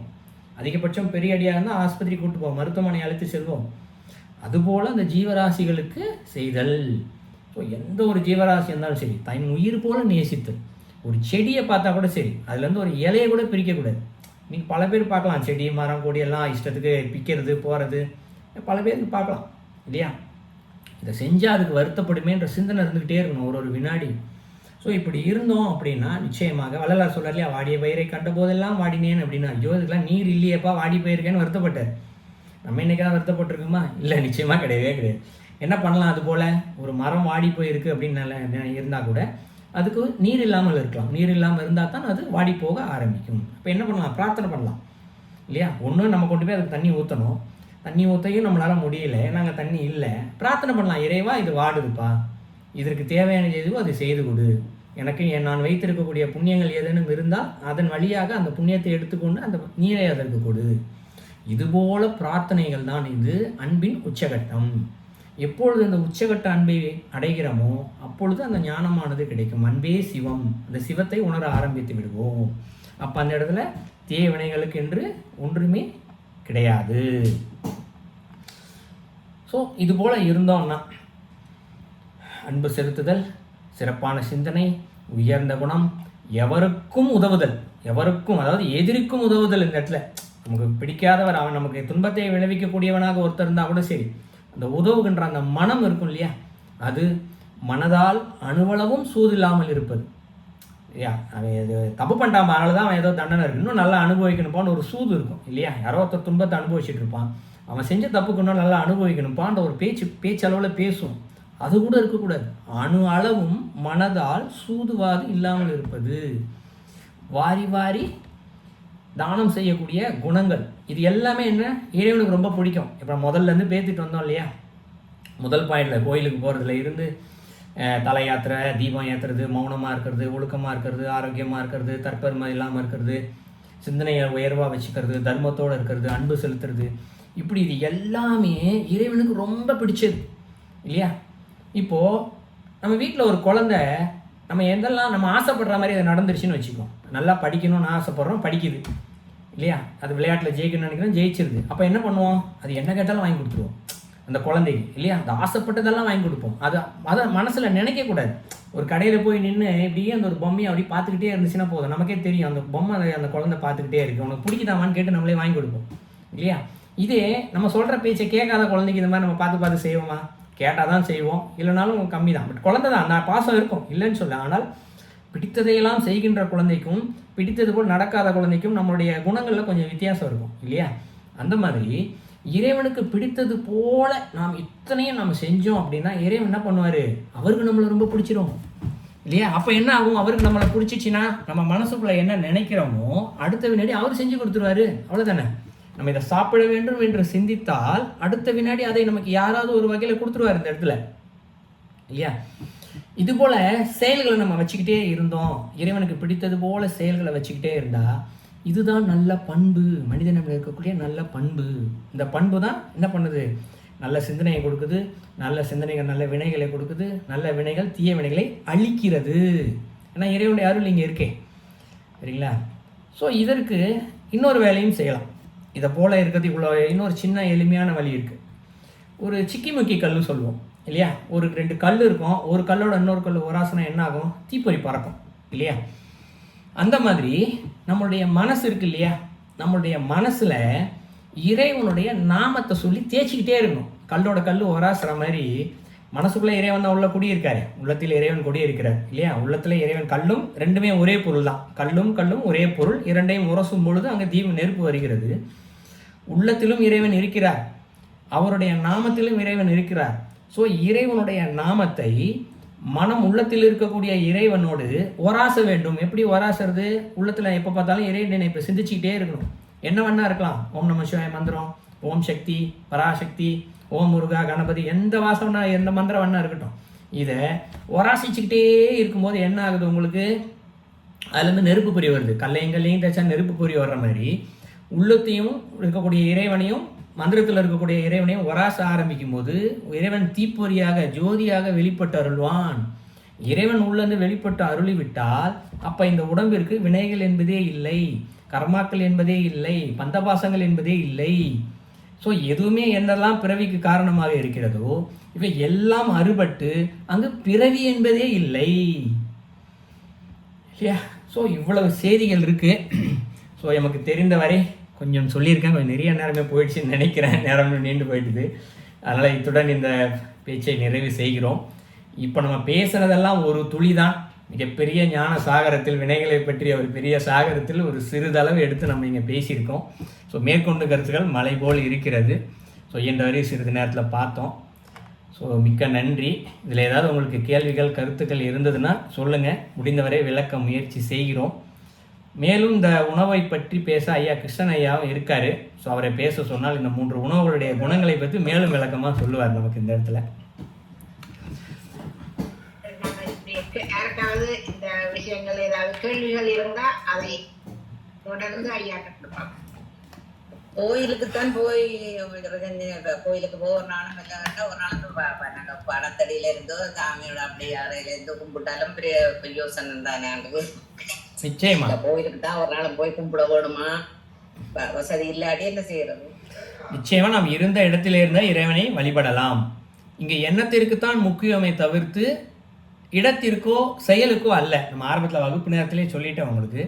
கோயிலில் போய் உட்காந்துக்கிட்டு எந்த கோயிலில் வேணா இருக்கட்டும், கைலாசமே இருக்கட்டும், இமயமலையில் இருக்கக்கூடிய கைலாயத்திலே போய் உட்காந்துக்கிட்டு தீய சிந்தனைகளோடு இருந்தால் அப்புறம் அந்த இடத்துல பலன் என்ன இருக்க போகுது? ஆனால் அதே நேரத்தில் வீட்டிற்குள்ளே இருந்து கொண்டு, அது ரெஸ்ட் ரூமாக கூட இருக்கட்டும், அங்கே உமர்ந்து கொண்டு இறைவனை சிந்திச்சுக்கிட்டே இருந்தோம்னா என்ன ஆகுது? ஸோ அதனுடைய பலன் தானே கிடைக்கும்.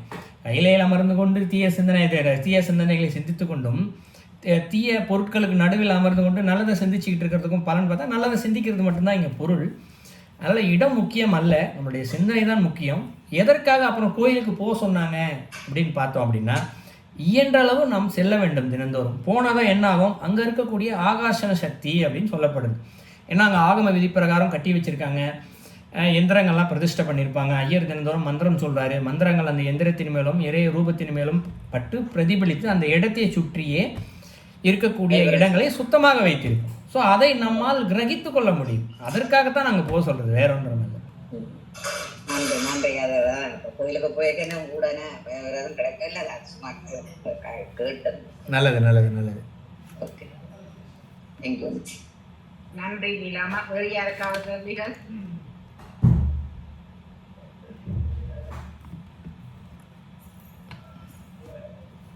கேள்வி இல்லை. இல்லை புரியலையா யாருக்கும் வகுப்பு? சொல்லுங்க. கேள்வி இருக்கும், ஆனா கேட்கப்படுறீங்க இல்ல. பலரும் சேர்ந்து ஒரு தீவினையை செய்யும் பொழுது அந்த தீய பலன் ஆருக்கு போகும்? ஒரே ஒரு தீவினை தான்.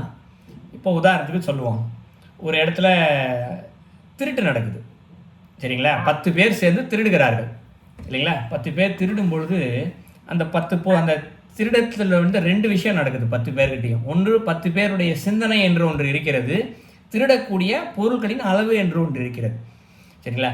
யார் எந்த அளவிற்கு எண்ணங்களுக்கு அளவுகோல் உண்டு, யார் எந்த அளவிற்கு தீய சிந்தனைகளோடு இருக்கிறார்களோ அதற்கு ஏற்றாற் போல அவர்களுக்கு அந்த பாவம் போய் சேரும் என்பது ஒன்று.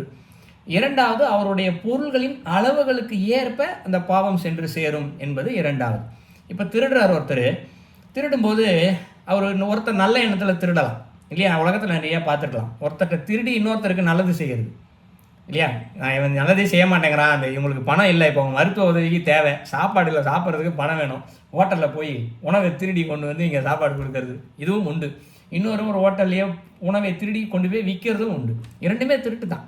ஸோ இதனுடைய எண்ண அளவுகோலுக்கு ஏற்பத்தான் நாங்கள் அவரவர்கள் 10 பேர் சேர்ந்து ஒன்றாகவே செய்தாலும் அவருடைய எண்ண அளவுகளுக்கு ஏற்ப, ஒன்று பொருளின் அளவுகளுக்கு ஏற்ப. இது இன்னும் நம்ம விளக்கமாக சொல்லணும்னா, கோயில்களில் திருடுதல், இதை வச்சு சொன்னால் மேற்கொண்டு உங்களுக்கு இதோடைய ஆழம் புரிஞ்சிடும், இல்லையா? பல பேர் வந்து கேட்பாங்க ஒரு கேள்வி. என்ன கேள்வி கேட்பாங்க? கோயிலில் ஒரு பொருள் இருக்குது, தங்கம், வைரம், வைடூரியம்னு நிறையா இருக்குது. திருடன் வந்து திருடிட்டு போயிடுறான். சாமி ஏன் பார்த்துட்டு சும்மா இருக்காரு? சாமிக்கே பூட்டு தேவையா, காவலாளி தேவையா, சாமியால் அதை விட பார்த்துக்க முடியாது? இப்படி பல கேள்விகள் கேட்கலாம். இப்போ சாமி அந்த கேள்வி கேட்டோம்னு வச்சுக்கோங்க, அவர் என்ன பதில் சொல்லுவார்? அவர் நமக்குத்தான் அது தங்கம் வைரம் பொருள், சாமிக்கு அது தங்கம் பொருள், சாமிக்கு பேப்பரும் ஒன்று தான், அந்த தங்கமும் ஒன்று தான், அவர் தேவையே இல்லாதவன், அவர் எதுவுமே தேவையற்றவன். ஒரு பக்தர் கொண்டு வந்து தங்கத்தால் செய்த பொருளை கொடுக்குறார். இறைவன் என்ன பண்ணுறாரு? ஓகே, பக்தன் அன்போடு செய்து அந்த பொருளை கொடுக்குறானே என்று அன்போடு வாங்கி வைத்து கொள்வார், சரிங்களா? அவர் கொடுக்கும் பொழுது அந்த பொருளோடு சேர்ந்து என்ன வருகிறது? அந்த பக்தனுடைய கர்மாக்களும் சேர்ந்து வருகிறது, பக்தன் அனுபவிக்கக்கூடிய தீய கர்மாக்களும் சேர்ந்து வருகிறது, சரிங்களா? தீய கர்மனா அவன் ஏதாவது நோய் நொடியால் அவசைப்பட வேண்டியிருக்கும், இல்லை வேறு ஏதாவது தீய துன்பங்களை அனுபவிக்க வேண்டியிருக்கும். இதெல்லாம் என்ன பண்ணுறான்? அவன் வைத்திருக்கக்கூடிய பொருள்களால், ஏன்னா உடல் உழைப்பால் சம்பாதித்த பொருள், அதில் என்ன பண்ணுறான்? தங்கத்தை வாங்கிட்டு வந்து கோயிலில் கொடுத்துட்றான். தங்கத்தோடு சேர்த்து அவன் பாவங்களும் சேர்ந்து வந்துடுது. இறைவன் என்ன பண்ணுறாரு? தங்கத்தையும் வச்சிருக்காரு, அவன் பாவத்தையும் சேர்த்து வச்சிருக்காரு அந்த இடத்துல. இன்னொரு திருடன் வரான், என்ன பண்ணுறான்? தங்கத்தை திருடிட்டு போயிடுறான். இறைவன் என்ன சொல்கிறாரு? ஒரு பிள்ளை வந்துச்சு, ஏன்னா 2 பேரும் பிள்ளை தாங்க, திருடனும் பிள்ளை தான், கொடுத்தவனும் பிள்ளை தான், இல்லையா? இறைவன் என்ன சொல்கிறாரு? ஒரு பிள்ளை ஆசையாக கொண்டு வந்து கொடுத்துச்சு, இன்னொரு பிள்ளை அதை அனுபவிக்கணும்னு ஆசையாக கேட்டுச்சு, எடுத்துகிட்டு போச்சு. அதனால் இந்த பிள்ளை கொடுக்குறதையும் வாங்கி வச்சுக்கிட்டேன், வேணான்னு சொல்லலை. இந்த பிள்ளை எடுத்துகிட்டு போகிறதையும் நான் வேணான்னு சொல்ல எடுத்துகிட்டு போன்னு விட்டுட்டேன். ஆனால் என்ன கொடுக்குறாரு சேர்த்து, யார் தங்கத்தை கொடுக்கும்போது பாவத்தை கொடுத்தார்களோ அந்த பாவமும் சேர்த்து அந்த தங்கத்தோடு போகிறது. இந்த தங்கத்தை 10 பேர் சேர்ந்து திருடி அதை பாகம் பிரித்துக் கொள்வார்கள். யாருக்கு எத்தனை பாகம் போகிறதோ பாவங்களும் அத்தனை பாகம் அவர்களுக்கு சென்று சேரும். சரிதாங்களா? இது கோயிலில் திருடுதல் மட்டும் இல்லை, வீட்டில் இருக்கக்கூடிய பொருள் திருடு போனாலும் நம்மளுடைய பாவத்தை எவனோ ஒருத்தன் திருட இறையருளால் இறைவன் ஒரு திருடன் அனுப்பிச்சு திருடிட்டு போக வச்சுட்டார். என்னுடைய கர்மாலாம் போக வச்சுட்டேன் இறைவா அப்படின்னு சொல்லி பிரார்த்தனை செஞ்சோம் அப்படின்னா பல கர்மாக்கள் நம்மளை விட்டு போயிடும். இந்த இடத்துல அது நமக்கால் தெரிந்து கொள்ள முடியாது. நான் நதி மூலம் ரிஷி மூலம் பார்ப்பது அறிவீனம் இந்த இடத்துல. ஸோ எது நடந்தாலும் இறை சிந்தனை நல்லது மட்டுமே நல்லது தான், இறை நல்லதுக்கு தான் செய்வார்ன்ற சிந்தனை இருந்துச்சுன்னா நிச்சயமாக அது நன்மையை நமக்கு கொடுக்கும். சரிதான் இல்லையா? நல்வினையும் தீவினையும் முக்கியமாக மனதோட சம்பந்தப்பட்டதை நாங்கள் செய்தான, வாயால செய்தான, மனத்தால் செய்தான, இல்லை மனதோட சம்பந்தப்பட்டது. கையால் செய்யும் பொழுது மனம் இங்கே சம்பந்தப்படுது. அப்போ துருவம்ண்டா துருவம் தான், நன்மைண்டா நல்லதா, நல்லதுண்டா நல்லதுதான். அதேதான். சொல்லுங்கம்மா. வணக்கம். மிக சிறப்பான விளக்கம். இறைவன் பாதத்தை நாங்கள் சரணாகதி அடைவோம் என்றதை என்ன மிச்சம் சிறப்பாக விளக்க நன்றி.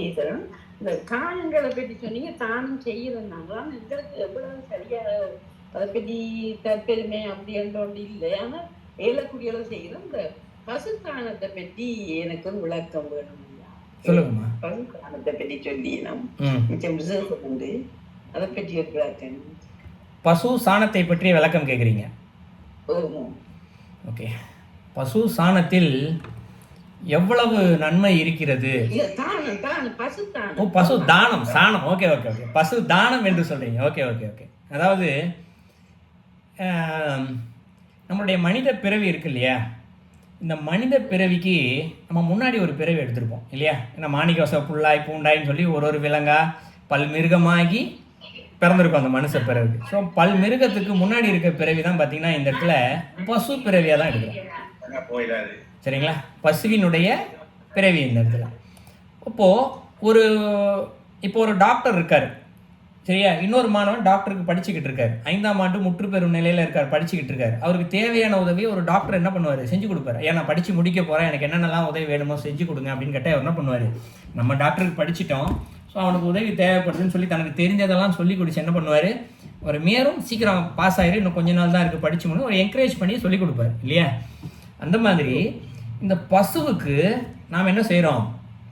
நீ வந்துட்ட, ஏகப்பட்ட பிறவிகள்லாம் கடந்து வந்துட்டேன், பறவை அது இதுன்னு நிறையா வந்துட்டேன். ஸோ இன்னும் ஒரே ஒரு தான், இதை மட்டும் நீ சிறப்பாக இருந்துட்ட அப்படின்னா நீ மனுஷ பிறவிக்கு வந்துடலாம், சீக்கிரம் வா அப்படின்னு நாம் சொல்லுவதற்கு தான் நீங்கள் என்ன பண்ணுறோம்? இந்த இடத்துல கோபூஜை, இப்படி பல பூஜைகள்லாம் இந்த இடத்துல நம்ம முன்னோர்கள் வச்சுருக்காங்க. இந்த இடத்துல பசுதானத்தை ஏன் முக்கியமாக இந்த இடத்துல வச்சுருக்காங்க அப்படின்னா, எந்த மிருகத்தை வேண்டுமானாலும் சூழ்நிலை கருதி எதுக்காகவோ கொல்வதற்கு வாய்ப்பு இருக்குது. ஆனால் பசுவை மட்டும் கொல்லவே கூடாது இந்த இடத்துல. ஏன்னா மனித பிறவிக்கு அருகில் வந்துடுச்சு. ஒரு மனிதனை கொன்றால் எப்படி உங்களுக்கு மிகப்பெரிய பாவமோ அதுபோலவே பசுவை கொன்றாலும் அது மிகப்பெரிய பாவம் தான் அந்த இடத்துல. சரிங்களா? நான் பேசுறது கேட்குதுங்களா? ஓகே. இல்லை, எனக்கு வாய்ஸ் ஒருத்தர் மெசேஜ் போட்டிருக்காங்க, சவுண்டு வராதுன்னு மெசேஜ் போட்டிருக்காங்க, அதனால டவுட் ஆகிடுச்சு. சரிங்களா?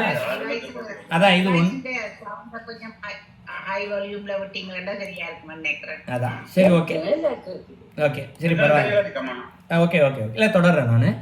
சரிங்களா? இப்போது எல்லா ஜீவராசியுமே வயதானவனை என்ன பண்ணுவாங்கன்னா விட்டுடுவாங்க. பசுலாம் பால் கொடுக்குறத விட்டுருச்சுன்னா என்ன பண்ணுவாங்க? அதை விட்டுருவாங்க இல்லையா? அதை யாரும் வாங்கவும் மாட்டாங்க. இதுக்கு வேறு சாப்பாடு கூட்டி இதை வேறு வச்சு கடைசி காலம் வரைக்கும் காப்பாற்றணுமா? இன்றைக்கி இருக்க கலியுகத்தில் அம்மா அப்பாவுக்கே சாப்பாடு போட மாட்டேங்கிறாங்க. இது வீண் செலவு, நீ தனியாக போகிறதுனால என்னை பார்த்துக்க முடியாதுன்னு சொல்கிற மகன்கள் நிறைய பேர் இருக்காங்க. நீ அவங்க வீட்டுக்கு போ, இன்னொரு பையன் வீட்டுக்கு போன்னு சொல்கிற காலத்தில் பசுவை யார் பார்த்துக்க போகிறாங்க? ஸோ அப்போ என்ன ஆகுது? ஒரு பசு பசியால் இறக்கக்கூடிய ஒரு சூழ்நிலை வர ஆரம்பிக்கும் இந்த இடத்துல இல்லையா? ஸோ அப்படி இருக்கக்கூடாது அப்படின்ற ஒரு காரணத்துக்காக தான் இந்த பசுதானத்தையே பெரியவங்க வச்சாங்க. ஏன்னா பசுவானது இயற்கையாக தான் இறந்து போகணும். அது பசியாலோ பட்டினியாலையால் இது இறக்கக்கூடாது. அப்படி இறந்துச்சு அப்படின்னா அது மிகப்பெரிய பாவம் அந்த இடத்துல செய்யறதுக்கு மனிதன் காரணமாக ஆகிவிடுகிறான். அதை செய்யக்கூடாதுன்றதுனால தான் பசுதானத்தையே இங்கே செஞ்சாங்க. கோசாலையெல்லாம் அப்படி வைக்கப்பட்டதான். ஸோ பால் கறந்துச்சு அப்படின்னா உங்களுக்கு பால் கறந்து உபயோகப்படுத்துவாங்க, இல்லையா அதற்கான உணவுகளை மட்டும் கொடுத்துக்கிட்டே இருப்பாங்க இந்த இடத்துல. ஸோ அதனால் இந்த பசு தானம் என்று சொல்லக்கூடுவது ஒரு உயிரையே காப்பாற்றி, சரிங்களா, அது தன் வாழ்காலை முழுவதுமாக அனுபவித்து அடுத்த பிறவியான மனித பிறவி வருவதற்கு நாம் இங்கே உதவி செய்கிறோம் இந்த இடத்துல. ஸோ ஆகையால் அந்த பசுதானம் என்பது மிக முக்கியமான ஒரு இடத்தில் இருக்கிறது, சரிங்களா. எப்படி ஒரு மனித உயிருக்குள் இறைவன் இருக்கிறானோ, எல்லா உயிர்களுக்குள்ளுமே இறைவன் இருக்கார் இந்த இடத்துல, சரிங்களா. அதே மாதிரி மனுஷ உயிருக்கும் இறைவன் இருக்கார். ஆனால் மனுஷனுக்கு ஒரு சுதந்திரத்தை கொடுத்தாரு. நம்ம வகுப்புக்கு ஆரம்பிக்கும் போதே சொன்னோம் இல்லைங்களா, மனுஷனுக்கு பாவத்தை செய்வதற்கும் புண்ணியத்தை செய்து அவனாவே தேடிக்கிறதுக்குண்டான சுதந்திரத்தை இங்கே இறைவன் கொடுத்த மாதிரியே அதற்கு முன்பிறவையான பசுக்களுக்கும் சில தன்மைகளை கொடுத்துருக்கிறார். இதை சரியாக யார் பார்த்து கொள்கிறார்களோ அவர்களுக்கு புண்ணியம் சேரும் அப்படின்ற மாதிரி சில விதிமுறைகளை இறைவன் வகுத்து வச்சிருக்காரு இந்த இடத்துல. ஸோ அதனால் இங்கே பசுதானம் செய்தோமே ஆனால் அதனுடைய பலன் இருக்கு இல்லையா, நம்மளுடைய பல தீய வினைகளை இங்கு அழித்து விடுகிறது, சரிதான். நம்ம கர்மாக்களை இங்கு அழித்து விடுகிறது. அதனால இங்கே பசுதானத்தை உத்தமமாக வைத்தார்கள் இந்த இடத்துல. நன்றி ஐயா, நன்றி, வணக்கம், சிறப்பான விளக்கம். நல்லதுமா.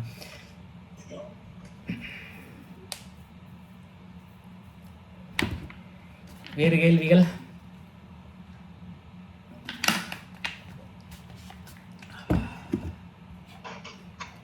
வேறு யாருக்கும் கேள்விகள் ஒன்றும் இல்லையா? நல்லது. ஐயா கிருஷ்ணன் ஐயா இருக்கீங்களா நீங்க? ஆமாம் இருக்கிறேன் நான். இல்ல ஐயா கிருஷ்ணன் ஐயா சொல்லணுமோ சொல்லணுமோ ஏதும்? ஓமையா நீங்க வேற முறையை தயாரா இல்லைப்பா ஐயா கிருஷ்ணன் ஐயா, உங்களுடைய கேட்கல நீங்கள் பேசுறது. நீங்கள் சப்போஸ் உங்கள் வாய்ஸ் எதை செக் பண்ணுங்க என்னன்னு தெரியல. பட் நான் பேசுறது இங்கே ஐயா தான் மெசேஜ் போட்டிருந்தார். நான் பேசுறது ஒன்றும் சவுண்ட் வரலாம், ஐயா தான் மெசேஜ் போட்டிருந்தார். உங்களுடைய ஃபோனில் ஏதோ பிரச்சனை இருக்குன்னு நினைக்கிறேன் ஐயா, நீங்கள் கொஞ்சம் என்னென்னு பாருங்க ஐயா. அதுவே பொறுப்பு நீங்கள் ஒரு கருத்தை சொல்லுங்க. நன்றி அம்மா, நன்றி நன்றி. இன்று நாங்கள் இன்றைக்கு அறிவோம் பாருங்கள் என்ற தலைப்பின் கீழே இந்த வினைகளை பற்றிய செய்திகளை எங்களுக்கு சரவணன் அவர்கள் மிக சிறப்பாக, மிக விளக்கமாக, மிக தெளிவாக தந்திருக்கிறார். அவர் குறிப்பிட்ட வினைகள் 3 விதமான வினைகளை சொல்லியிருக்கிறார். தன்வினை, பிறவினை, செய்வினை என்று சொல்லி. தன்வினை என்றது நாங்களாக செய்கிற அந்த நன்மைகளோ தீமைகளோ. அதில் வினை என்பது நல்வினை தீவினை அல்லது நன்மை தீமையாக இருக்கும். அது நாங்களாக செய்கிறது, அதே தன்வினை என்று சொன்னவர். பிறவினை என்பது பிறரை செய்ய சொல்லுதல், பிறரை செய்ய செய்தல், அதே பிறவினை. உங்களுக்கு செய்வினை என்றது இந்த பலவினை என்று சொல்லி ஊழவினை என்று சொல்லுவோம். நாங்கள் சைவ சித்தாந்தத்தில் சொல்றதா இருந்தால் பிரார்த்த வினை என்று சொல்லலாம்.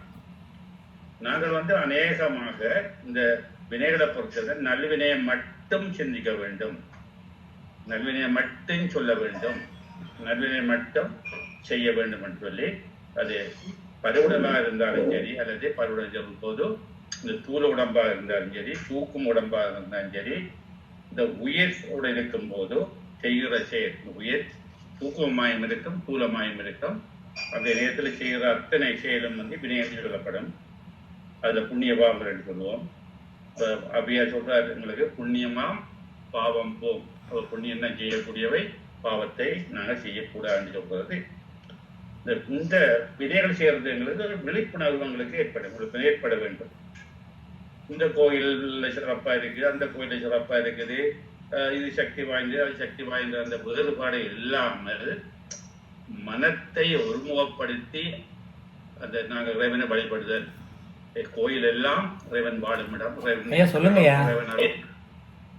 சொல்லி வடிவாக சொல்லியிருந்தார். நீங்க பேசுறது கூட எங்களுக்கு கேட்கவே இல்லையா? உங்களோட சம்திங் ஏதோ பிரச்சனை இருக்கு. எல்லா இடத்தையும் இருக்கிற இறைவன் ஒருவன் தான். அதனுடைய எந்த முதல்ல பேசுனதெல்லாம் கேட்டுச்சாயா? முதல்ல பேசுனதெல்லாம் கேட்டுச்சுங்களாயா? சொல்லியிருந்தார். ஆரம்பத்துல இருந்தே கேட்கலைங்களையா? தலையாத்திரை என்பதை நாங்கள் இல்லைங்க, அதெல்லாம் ஒண்ணும் செய்யலைங்கய்யா. எல்லாரும் பேசுறது கேக்குதுங்களா? இறைவனை சரணடைதல் என்று சொல்லும் போது இல்ல வேற போன்ல இல்ல இன்னொரு போன் வச்சிருக்கீங்க, அதெல்லாம் ஆன் பண்ணி பாத்தீங்களா? நாங்கள் அந்த இறைவனுக்கு சேவை செய்தல். ஆரம்ப நீங்க முதல்ல ஜாயின் பண்ணதுல இருந்து ஒண்ணுமே கேட்கலையா சுத்தமா? தலையாத்திரையை பொறுத்தவரையில அப்படியா? உங்களை பத்தி நிறைய பேசணும். ஐயா வராரு வகுப்பு சாப்பாடை வச்சு பேச சொல்லி வச்சிருந்தேன். ஆனா என்ன பண்றது எனக்கு தெரியல. பதியமே வந்திருக்கிற இல்லை அவங்க வரல, அவங்க சொல்லிட்டேன் அவங்களுக்கு இன்னைக்கு வேணாம் இன்னைக்கு அப்படின்னு சொல்லிட்டாங்க. அவங்களே சொல்லிட்டாங்க அவங்களுக்கு ஏதோ அவங்க ஊரில் மழை பெய்யுதான் ரொம்ப. நான் அவங்களுக்கு கேட்டேன் வகுப்பு வச்சுக்கணுமா, இல்லை எங்கள் மழை பெய்யுது ரொம்ப, அதில் அடுத்த வாரம் வச்சுக்கலாம் அப்படின்னு அவங்களே சொல்லிட்டாங்க. சொல்லி இருக்கு அந்த தன்மையில் இல்லை அதோ இப்போ தான் பேசி முடிக்க போகிறேன், நேரம் ஆகுங்க. எந்த தீர்த்த யாத்திரை செய்தும் ஃபோனில் ஏதோ பிரச்சனை இருக்கு. என்ன வெளியில் போயிட்டோன்னா ஒரு வாட்டி உள்ள வந்து பாருங்க. 5ஆம் திருமுறையில 99வது பதிகத்துல அந்த 10 பாடலே சொல்லியிருக்கு. இறைவன் இல்லாத இடமெல்லாம் இல்லை, இறைவன் எங்கும் இருக்கிறார், அவரை நாங்கள் உணர வேண்டும். எனக்கும் தெரியலங்கய்யா, என்ன ஃபோனில் வேற ஏதோ பிரச்சனை இருக்குங்க, செட்டிங் எதுவும் மாறிடுச்சா, தண்ணி எதுவும் பட்டுருச்சுங்களா என் ஃபோனில்? சொல்லியிருக்கின்றார் வாய்மனவர், அதாவது இறைவன் எங்கும் இருக்கிறார். நேரில் நாளைக்கு வரேன், என் நேரில் தான் வந்து பார்க்குறேன் ஃபோனில் என்ன பிரச்சனை என்பது இறைவனுடைய நான் நேரில் வந்து நாளைக்கு சரி பண்ணி தரேங்க. நாங்கள் பொதுவாக எண்ணிக்கொண்டோம். சரிங்க. ஹெட்ஃபோன் வேணா போட்டு பாருங்க, ஹெட்ஃபோன் போட்டு அந்த மாதிரி தான் வருங்களா? நாங்கள் காலால காலைக்கு கொண்டு பயன்படுத்தி ஆமா. இறை சேவை செய்தல். சரி ஓகே, நாளைக்கு வந்து இது முடிஞ்சிருச்சு ப்ரோக்ராமு. நாளைக்கு வந்து நான் உங்களுக்கு என்னன்னு பார்த்தாங்க. சரிங்களா? கண்கால் காண்மீன்களோ கடல் நஞ்சுண்ட கண்டம் தன்னை எண்டோர் வீசினும் காடும் பிரான் தன்னை கண்கால். இறைவனை எல்லாவற்றிலும் இறைவனை காண வேண்டும், இறைவனை தவிர வேறு எதையும் காணக்கூடாது அப்படி சொன்னது போல கால்கள் ஆழ்பயனன் கரை கண்ட நுரை கோயில் போல போகிற கோகரணஞ்சுளா. இந்த கால்கள் வந்து இறைவனை வழிபடக்கூடியது, இறைவனுக்கு தொண்டு செய்யக்கூடியது, இறைவனுக்குரிய அந்த நல்ல காரியங்களை அடியார்கள் செய்யக்கூடிய காரியங்களை அந்த காதால பயன்படுத்த வேண்டும் என்று சொல்லி வடிவாய் சொல்லுகிறார். அடுத்த விஷயத்தை சொல்லியிருந்தார், இந்த விளக்கு தீபம் ஏற்றுதல் என்று சொல்றார். தீபத்தால் எங்களுக்கு அது தீபம் எண்ணெய் இலவாத அந்த வாசனை வந்து வெட்டத்தை மடிக்கும், நல்ல மனதுக்கு அந்த இதத்தையும் தரும் என்று சொல்லி சரி. அந்த புதிய விளக்கை அது தூய்மையாக சுத்தம் செய்த விளக்கப்பட்ட விளக்கை கொண்டு தீபம் ஏற்றினால் அதுங்களுக்கு ஒரு மனத்தில் ஒரு அமைதி, ஒரு நல்ல கிடைக்கும். அது நாங்கள் சிரத்தையோடு அக்கறையோடு செய்தால் அந்த விளக்கு வழி பேசி முடிச்சிட்டானே, நீ 10 மினிட்ஸ்ல முடிஞ்சிடும். கருத்தை சொல்லி பிஸியா இருக்கேன், போர் அடிச்சிச்சு ரொம்ப. பேசாத நாளெல்லாம் புறவா நாளே இல்லையா? சரி ஓகே, நான் 10 மினிட்ஸ்ல கூப்பிடுறேன் திருப்பி. சரியா? இறைவனை பற்றி சிந்தித்துக் கொண்டிருந்தால் அது ஒரு புறவாத நாள் என்றால் புத்தி அடைக்கிற நாள். சும்மா என்று சொல்லறவே என்றாலுமே அம்மா பொருள் ஒன்றும் அறிந்திலனே. சும்மா இது என்று சொன்னால் இறைவனை மனதுக்குள்ளே நிறுத்தி செய்தல். இப்ப நாங்கள் மௌனமாக இருந்து இறைவனை சிந்தித்து இறைவனுடைய அருளை நாங்கள் சிந்தித்துக் கொண்டிருக்கும் போது எல்லாம் நல்லது கிடைக்கும். மற்றது அது மனதால நாங்கள் இறைவனை நினைக்கிறது. மற்றது வாக்கால சொல்லுகிற போது அந்த மற்றவர்களை புண்படுத்தக்கூடிய சொற்களை சொல்லுவதும் ஒரு தீய வினைன்னு சொல்லுகின்றார். தீயினால் சுட்டவும் உள்ளாரம் மாறாதே, நாவினால் சுட்டபடி ஒருவரை நாங்கள் தீய வார்த்தை சொல்லி சுட்டால் அது எங்களை பாதிக்கும், அது எங்களுக்கு நல்ல நன்மையை செய்யாது என்று சொல்கின்றார். மற்ற இந்த மௌன நிலையா இருக்கும்போது எங்களுக்கு இறைவனோட லைக்கின்ற ஒரு தன்மை, இறைவனோட தேர்ந்தெடுக்கின்ற தன்மை, ஒரு அமைதி கிடைக்கிற தன்மை, இறைசக்தி கிடைக்கிறதெல்லாம் எங்களுக்கு ஒரு நன்மையா இருக்கும் சொல்லுகிறார். இதுக்காகத்தான் அவர் சொல்லியிருக்கின்றார், ஒரு வாரத்துக்கு ஒரு முறையாவது அல்லது மாதத்துக்கு ஒரு முறையாவது இந்த மௌன விரதத்தை ஒரு சாதனையாக செய்தால், சுய கட்டுப்பாடோடு இருந்தால், சாந்தத்தை, உயர்ந்த பண்பாட்டை, நல்ல சிந்தனையை, நல்ல விளைவுகளை, நல்ல வினைகளை நாங்கள் செய்யக்கூடிய ஒரு தன்மை ஏற்படும். அப்போ மௌனம் எங்களை நல்வழிப்படுத்தும் என்ற கருத்தை சொல்லியிருந்தார். அடுத்த ஒழுக்கம் என்பது ஒழுகி வருதல், சரியான நேரத்தில் சரியானவற்றை செய்தல், துன்பம் யாருக்கும் செய்யாதிருத்தல், ஆன்மீகத்தில் நாட்டம் கொண்டிருத்தல். அப்ப ஒழுக்கத்தை வந்து நாங்கள் ஒரு ஒழுக்கம் விழுப்பந்தரால் ஒழுக்கம் உயிரின ஓம்பப்படும் என்பது திருக்குறள். அந்த வகையில ஒழுக்கத்தை நாங்கள் உயிராக வளர்த்து மனதார நாங்கள் நன்மையை செய்தோம் என்றார். மனமது செம்மையானால் மந்திரம் செபிக்க வேண்டாம் என்று வழிவாக சொல்லியிருக்கின்றார். அப்போ ஒழுக்கத்தை நாங்கள் கடைபிடிக்கும் போது எல்லா நன்மையும் கிடைக்கும். அதுல முக்கியமாக சாத்வி உணவு, மனதில் ஒரு சகிப்பு மனது நிலையில் இருக்கும், சகிப்புத்தன்மை வரும், பொறுமை ஏற்படும், நேர்மையான வாய்மை எல்லாம் ஏற்படும். செய்த அளவில் அந்த ஒழுக்கங்கள் வந்து நன்னடத்தை, அது நேர்மையாக வாழுகின்றதெல்லாம் இந்த சாத்வீக உணவு மூலம் கிடைக்கிற நல்ல பலன்களாக இருக்கும் சொல்லுகின்றார். வாக்களவுல செய்கிற ஒழுக்கம் வந்து திருப்புகழை பாட வேண்டும் என்று கொஞ்சம் பாட்டை சொன்னார். திருப்புகழை பாட வாய் மணக்கும் சொல்லுகின்றார். சரியோ சரணகமலாலயத்தை அரை நிமிட நேரமத்தில் தவமுறை தியானம் வைக்க அறியாத சடகஜட முடியென்று திருப்பூர்வை சொல்கிறார். இறைவனே, நாங்கள் மனதிலே நினைத்து வாயே வாழ்த்து கண்டாய், வாயார வாழ்த்தும் போது எங்களுக்கு அந்த இறைவனுடைய திருவருளை பெறக்கூடியதாக இருக்கும். அதாவது ஆரோக்கியமாயிருந்தால் நாங்கள் இறைவனை வழிபடலாம், நல்ல காரியங்களை செய்யலாம் என்று கொண்டிருந்தார். அதுக்கு யோகா பயன்படும், உடற்பயிற்சி பயன்படும், நல்ல உணவு பயன்படும். உடம்பை நல்லா வைக்கிறதுக்கு தான் திருமூலர் சொன்ன திருமந்திரத்திலே 725வது மந்திரம் சொல்கிறார். உடம்பினை முன்னம் இடுக்கென்றிருந்தேன், உடம்பினுக்குள்ளே உருகொள்கின்றேன், உடம்புள்ளே உத்தமன் கோயில் கொண்டான் என்று உடம்பினை நான் வந்து ஓம்புகின்றேனே. இப்போ இறைவன் உடம்புக்குள்ளே இருக்கிறான் ஆனபடியால் நாங்கள் உடம்பை நோய் நொடி இல்லாமல் பாதுகாக்க வேண்டும். அப்போ அதுக்கு ஆரோக்கியத்துக்கு உடம்பு இருக்க வேண்டும். சுவர் இருந்தால் தான் சித்திரம் பெறும் என்ற கருத்து இங்கே திணிக்கப்பட்டிருக்கின்றது. அதுக்கு நாங்கள் தற்பெருமை கொள்ளாதிருக்க வேண்டும். அடுத்ததை சொல்லுகின்றார், நாங்கள் இந்த வினையிலிருந்து விடுபட வேண்டும் கொண்டார். தற்பெருமை என்பது தன்முனைப்புன்னு சொல்லுவோம். சரியோ, தற்பெருமை பேசுவது தற்கொலை செய்வதற்கு சமம் என்று சொல்லி மகாபாரதத்தில் ஒரு கடுமையான ஒரு கதை விளக்கத்திற்கு இருந்தார்.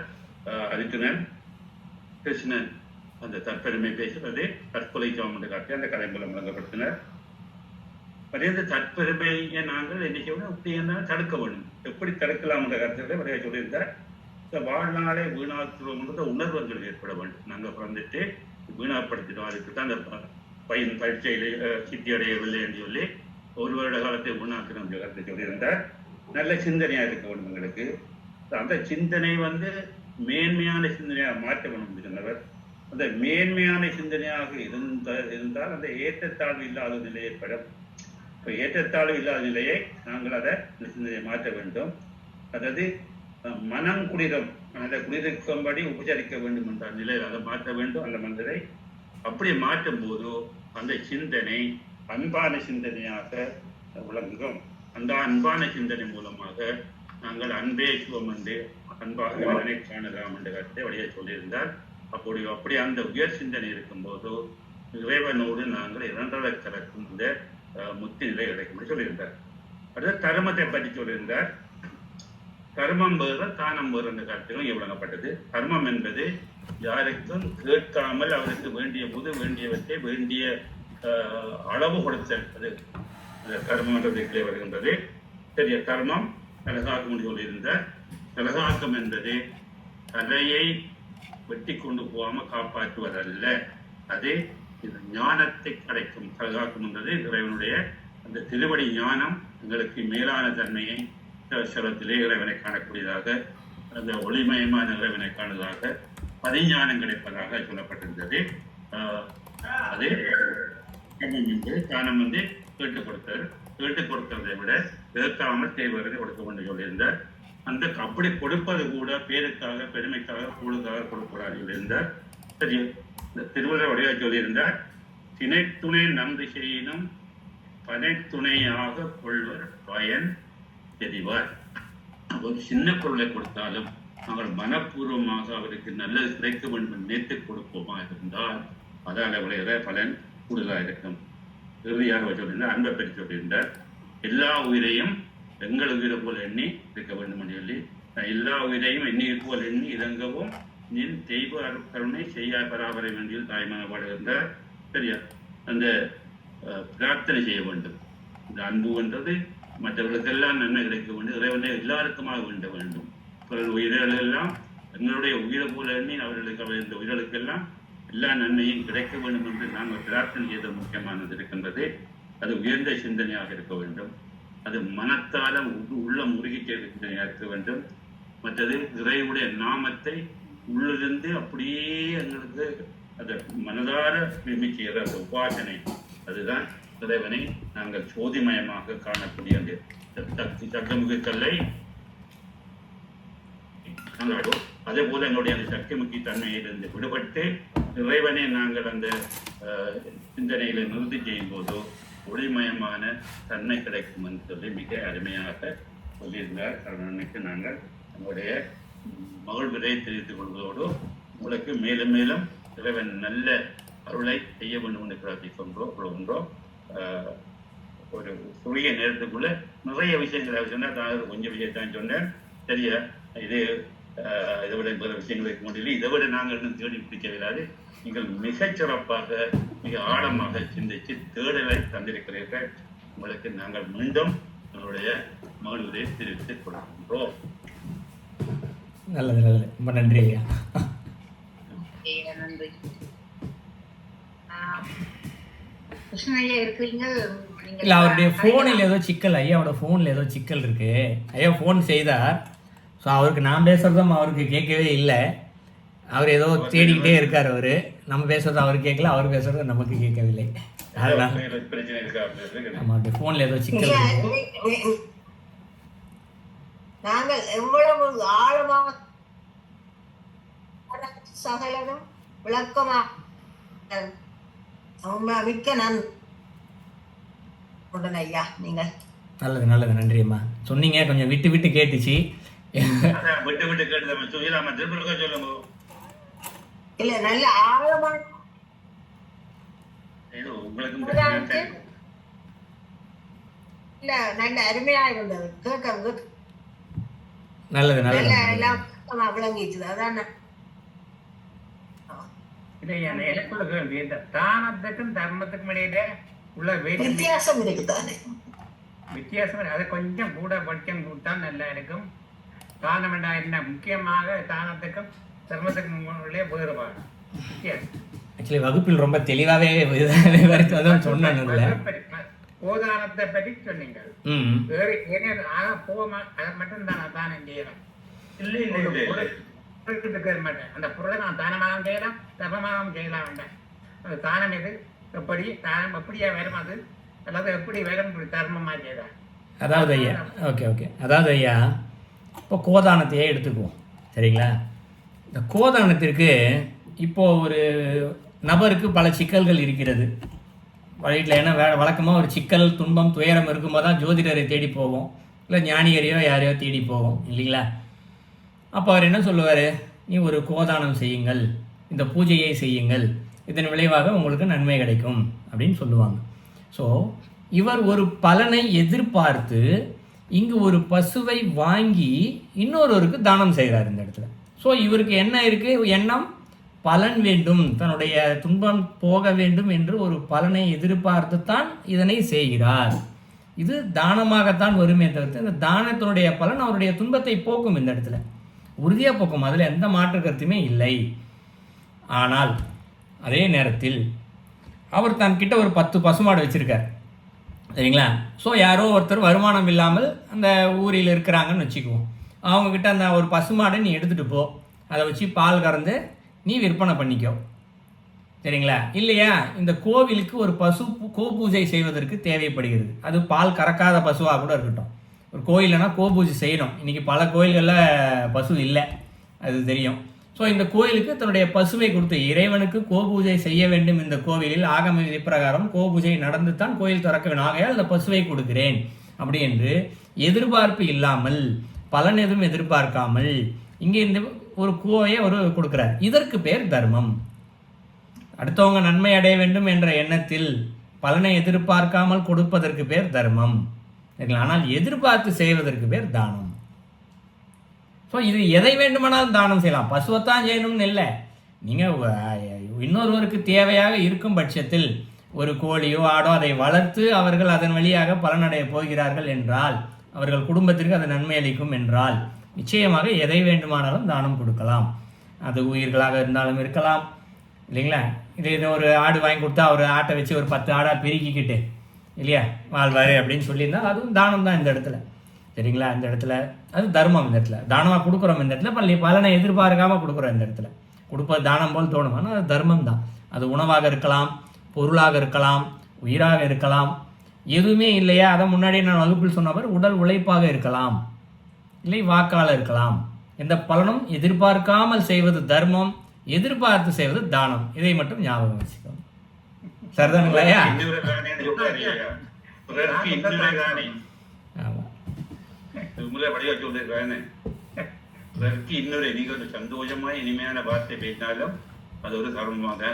இன்னொன்று இருக்கிறது ஐயா. ஒரு செல்வந்தர் இருக்கிறாரு, அவர்கிட்ட போய் இனிமையா பேசுதல், அவரை மகிழ்ச்சிப்படுத்துதோடு பேசல், இப்படி பேசுறதுனால அவர் மகிழ்ச்சி அடைவார், அதனால எனக்கு ஏதாவது அவர் செய்வார் அப்படின்ற எதிர்பார்த்து செய்தால் தர்மம் அல்ல, தர்மம் அல்ல. காமிய வழிபாடு, இஸ்லாமிய வழிபாடு என்று சொல்லுவோம். காமிய வழிபாடு வந்து தானம், இஸ்லாமிய வழிபாடு தர்மம். அதேதான். ஸோ அதனால இங்க பலன் எதிர்பார்த்தல் என்று இரண்டுக்கும் அப்பாலே நான் இந்த பஞ்சமியில ஒருவர் காலமானார்.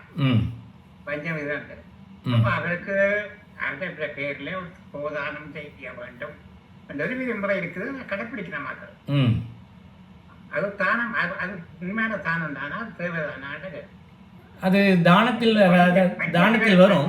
அதான் இது வந்து தர்மத்தில் வராது, தானத்தில் தான் வரும்.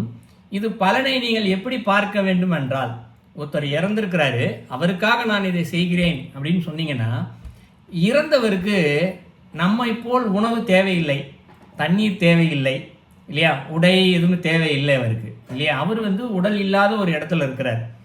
ஒன்று அவர் பிறந்திருக்கலாம் இல்லையா, இல்லை இறைவனோடு சென்று கலந்திருக்கலாம், இல்லை பிறவி எடுக்க முடியாமல் அல்லது ரொம்ப கொடுமை செய்த பாவம் செய்தவர்களாக இருந்தால் பிறவி எடுக்கிறதுக்கும் வாய்ப்பில்லை, இறைவன்ட்ட போகிறதுக்கும் வாய்ப்பில்லை இல்லையா. திருமந்திரத்திலே சொல்லும், தீவாய் நரகிடை வாட்டி கொள்வார்கள் ஒரு பாடல் ஒன்று இருக்கும், நரகத்தில் கிடப்பாங்க அப்படின்னு வரும். ஸோ இவங்க துன்பத்தில் இருக்கிறவங்க. இப்போ இவர்களை நன்மையான நிலைக்கு நம்ம எப்படி கூட்டிகிட்டு போகிறது, ஏன்னா பாவம் செஞ்சிட்டாங்க இல்லையா, அவங்க எப்படி நன்மையான இடத்துக்கு கொண்டு போகிறது அப்படின்னா, அதற்காகத்தான் இந்த இடத்துல நமக்கு இந்த சொல்லி வச்சாங்க முன்னோர்கள், பித்திருக்கடனே கழியுங்கள். பித்திருக்கடனே கழியுங்கள்னா என்ன கடன், நமக்கு தாத்தாவாக இருக்கலாம், தாத்தாவுக்கு தாத்தா 100 பிறவிக்கு முன்னாடி இருக்கிற சந்ததியில் கூட யாராவது ஒருத்தர் இருந்திருக்கலாம், பிறவி எடுக்க முடியாமல் துன்பப்பட்டுட்டு இருக்கலாம். ஸோ நாம் இது போல செய்கின்ற தானம்னா பலனை எதிர்பார்த்து செய்கிறோம் இங்கே இல்லையா. ஜோதிடரோ யாரோ ஞானியோ தானம் செய்யுங்கன்னு சொல்கிறாங்க. இப்போ செய்யும்பொழுது நம்ம என்ன நினைப்போம், இவர் சொன்னார் அதற்காக நான் இதை தானம் செய்கிறேன் அப்படின்னு நீங்கள் செய்யும்பொழுது அந்த பலன் இருக்கு இல்லையா, அந்த பலன் யாருக்கு செல்கிறது, யார் ஒருவர் பிறவி எடுக்க முடியாமல் இருக்கிறாரோ அவருக்கு செல்கிறது. மீறி பிறந்திருந்தால், ஏன்னா அதுவும் நமக்கு தெரியாது இல்லையா, பிறந்திருந்தார்னா அங்கும் அந்த புண்ணிய பலன் அவருக்கு நன்மையை கொடுக்கிறது. எப்படி நம்ம பேச்சு வழக்கில் சொல்லுவோம் இல்லையா, இதுக்கு என்ன செய்ய வேண்டும் என்று தெரியாமல் அமர்ந்திருந்தேன், சாமி மாதிரி வந்து எனக்கு இந்த உதவி செஞ்சார் இல்லையா. கோயிலுக்கு போகிறோம், எனக்கு திடீர்னு யாரும் தெரியாது, யாரோ ஒருத்தர் உள்ள கோயிலுக்கு கூப்பிட்டு போவார், பண தேவை இருக்கும், யாராவது ஒருத்தர் இந்த பணத்தை வச்சுருக்க நாளைக்கு வாங்கிக்கிறேன்னு கொடுத்துட்டு போவாங்க, சாமி மாதிரி வந்து உதவி செஞ்சாங்க. இப்போ பேசுவோம் இல்லையா, இது போல் ஏதோ ஒரு வகையில் நன்மையானது அவர்களுக்கு நிச்சயமாக வந்து போய் சேரும் அந்த புண்ணியம், சரிங்களா. ஸோ பிறந்து முடிச்சுட்டார், இது இறைவன்ட்ட போய் 2.5 கலந்துட்டார், அப்போ அந்த பலன் யாருக்கு போகும் அப்படின்னு பார்த்தா, இந்த முன்னோர்களில் யார் ஒருவர் இந்த துன்பத்தில் இருக்கிறாரோ, ஏன்னா எல்லாரும் போய் அப்படியே இறைவனோட 2.5 கலந்துட மாட்டாங்க, அப்படியே கலந்திருந்தாலும் இன்னொரு ஜீவன் யாராவது பிறவி எடுக்க முடியாமல் துன்பப்பட்டிருக்கும் இல்லையா, அந்த பிறவிக்கு அந்த உயிருக்கு அந்த புண்ணியம் போய் சேரும் நிச்சயமாக, சரிங்களா. அப்போ அது போய் சேரும் பொழுது அது மேன்மை நிலை அடைந்து மேலும் பிறவி எடுக்கிறது, இல்லைன்னா பிறவி எடுத்திருந்தால் அதற்கு நன்மை கிடைக்கிறது. அந்த பலனானது நீங்கள் அந்த பித்ரு தோஷத்திற்கான அந்த பித்ரு கடனை தீர்ப்பதற்கான அந்த தானத்தை செய்வதோ பூஜைகள் செய்வதோ அதனுடைய பலனும் உங்களுக்கு நன்மையே கொடுக்கும். நீங்கள் சரிதானுங்களா ஐயா? ஐயா செயல்பாட்டிலே அப்படி என்ன சந்தேகம் இருந்து கொண்டிருக்கு என்னென்றால் ஐயா, கொடுக்குற தானம் சரியா கையில போய் சேர வேணும்.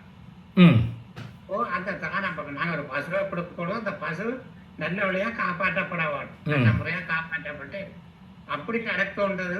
அதான் அப்படியே தெரிஞ்சு கொண்டு நாங்கள் வந்து சாத்திர வெளிப்படியோ அந்த வெளிப்படியோ செய்தான் ஆகணும் சொல்லி போட்டு ஒரு பசுவை கொண்டாந்து நல்ல பசுவை வண்டி கொண்டே ஒரு ஆடு கொடுக்கும் பொழுது தான் ஒரு பெரிய ஒரு குருண்டையிலேண்டு வச்சுக்கலாம், ஒரு குரு வண்டி ஒரு ஆடை ஆடுக்கு கொடுக்கலாம். அந்த குரு அதை நடுவே வச்சு பாதுகாக்கிறாரு, அதனால பலன் எடுக்கிறாரு. பசுவும் பலன் கொடுக்குதா என்றதை ரெண்டையும் நாங்கள் பார்க்கணும். ரெண்டு நடவாத இடத்துல என்ன செய்யலாம், அதாவது ஐயா ஓகே ஏன் கொடுக்குறோம்னா இந்த பஞ்சமிக்காகத்தான் கொடுக்குறோம், மற்றவே சொல்றதுக்காக விரும்பியோ அது சரியா, ஆனால் கொடுக்கலாம். ஓகே ஓகே புரியுது, உங்களுடைய கேள்வி புரிகிறது. உண்மையிலே சிறந்த கேள்வி தான் இது, நல்ல கேள்வி தான். ஏன்னா தானம் கொடுக்குறோமே அதை வச்சு அவர் வந்து சரியாக பராமரிக்கலைன்னா என்ன பண்ணுறது அப்படின்னு ஒரு கேள்வி கேட்குறீங்க, சரிங்களா. முதலில் நமக்கு பழமொழி ஒன்று சொல்லி கொடுத்துருப்பாங்க, பாத்திரம் மருந்து பிச்சைடு அப்படின்னு ஒன்று சொல்லி கொடுத்துருக்காங்க, சரிங்களா. பாத்திரம் மருந்து பிச்சைடுன்ற என்ன பொருள், இந்த இடத்துல பாத்திரம் சுத்தரமாக இருக்கான்னு பார்த்து போடுறது அல்ல. யாருக்கு தானம் கொடுக்கிறோமோ, தர்மம் அல்ல, தர்மம் யாருக்கு வேணால் கொடுத்துடலாம், அதனுடைய பலன் தனியாக வந்துடும். ஒரு திருடனாக கூட இருக்கட்டும், நம்ம தெரியாமல் பணத்துக்காக இருக்கானேன்னு கொடுத்துட்டா கூட ஓகே, சரிங்களா, அது தர்மத்தில் போயிடும். ஆனால் தானம் என்பது பலனை எதிர்பார்த்து செய்கிறோம். ஆனால் இந்த இடத்துல என்ன பண்ணுறோம், அவங்க என்ன செய்ய போகிறாங்கன்றது நமக்கு தெரியாது. அதனால் பாத்திரம் அறிந்துங்கிறார். பாத்திரம் என்று சொல்லப்படுவது இந்த உடம்பு தான் பாத்திரம். திருமந்திரத்திலே சொல்லப்படுது, பாத்திரம்னு ஒரு தலைப்பே இருக்குது. பாத்திரம்னா இந்த உடம்பு தான். இதை அறிந்து அப்படின்னா நமக்கு என்று ஒரு சிற்றறிவு இறைவன் கொடுத்துருக்காரு இல்லையா. நம்ம தானம் கொடுக்க போகிறோம், இந்த பசுமாட்டை இவரால் பார்த்து கொள்ள முடியுமா, இவர் என்ன தொழில் செய்கிறார். கசாப்பு கடை கூட வச்சுருக்கலாம், நீங்கள் எதிர்ப்பது போல் இல்லையா. கசாப்பு கடை வச்சுருந்தா கொடுக்கவே முடியாது, கொண்டு போய் கசாப்பில் வெட்டிட்டு வர எடுத்துனார். ஸோ இது போல் நம்மளுடைய சிற்றறிவால் ஆராய்ந்து, இயன்ற அளவு தான் ஆராய முடியும், முழுசாக நம்ம ஆராய முடியாது, அவருடைய உள்ளத்தையே முழுசாக ஆராய முடியாது. நம்மால் இயன்ற அளவு ஆராய்ந்து நம்முடைய மனதிற்கு திருப்தி வரும்பொழுது, திருப்தி எப்போ யாருக்கு கொடுக்கலான்னு வருதோ, 100% இவர்கிட்ட கொடுத்தா நல்லா பார்த்துக்குவாருன்னு எப்போ வருதோ அப்போது தானத்தை ஐயா கொஞ்சம் மியூட் போட்டுக்கோங்க ஐயா, சரிங்களா. அப்போ இந்த இடத்துல தானத்தை செஞ்சிடணும் இந்த இடத்துல. ஆனால் செய்த பிறகு அதை பற்றி சிந்திக்கக்கூடாது. தானம் கொடுத்தாச்சு, முடிஞ்சு போச்சு. நம்மளுடைய இறைவன் கொடுத்த அறிவினால சிந்தித்து கொடுத்தாச்சு, அதோட முடிஞ்சு போச்சு. கொடுத்ததற்கு பின்பு நான் கொடுத்தேன் என்ற எண்ணமும் இருக்கக்கூடாது. நான் கொடுத்தேன் என்ற எண்ணம் வந்தால் அது அகங்காரமாக போயிடுது. அடுத்தவங்கக்கிட்ட நான் கொடுத்த பசு அப்படின்னு சொன்னால் அது தற்பெருமையாக போயிடுது. ரெண்டுமே தீய வினைகளுக்கு வழி கொடுக்குது. மூன்றாவது, ஆராய்ச்சி செஞ்சுக்கிட்டே இருந்தோம்னா, கொடுத்ததுக்கு பின்பாக மாதத்துக்கு ஒரு வாட்டி அவங்க வீட்டுக்கு போய் பசு வச்சுருக்காரா, சாப்பாடு போடுறாரா, நல்லா வச்சுருக்காரா, நாம சென்று இங்கே ஆராய்ச்சி செய்து கொண்டே இருந்தால் அது தானம் என்று ஏற்றுக்கொள்ளப்படாது. ஏன்னா மனசளவில் பொருள் அளவில் தான் கொடுத்துருக்கீங்க, மனசளவில் அது என்னுடைய பசு என்ற எண்ணம் இங்கே அங்கே இருக்குது உங்களுக்கு, சரிங்களா. ஸோ உடல் அளவில் தான் அதை கொடுத்துருக்கீங்களே தவிர்த்து மனதளவில் கொடுக்காததுனால் அங்கு கொடுத்ததற்கான பலனே இல்லாமல் போய்விடும், சரிங்களா. ஸோ கொடுக்கும்போது சொல்லிடலாம், இறைவா இவர் கொடுக்க சொன்னார், நான் கொடுத்துட்டேன், இந்த பலனை அவர்களுக்கு கொடுத்து விடு, அந்த பசுமாடை பத்திரமாக அவர் பார்த்து கொள்வதற்கு அவருக்கு ஏற்ற அந்த மனநலத்தை கொடு. அது நம்மளால் பிரார்த்திக்க முடியும் இல்லையா, அவருக்காக அந்த உடல் நலத்தை கொடு, பக்குவம் பார்த்துக்கிறதுக்கு அப்படின்றத நம்மளால் பிரார்த்தித்து வச்சுட்டு வந்துடணும், அவ்வளோதான்.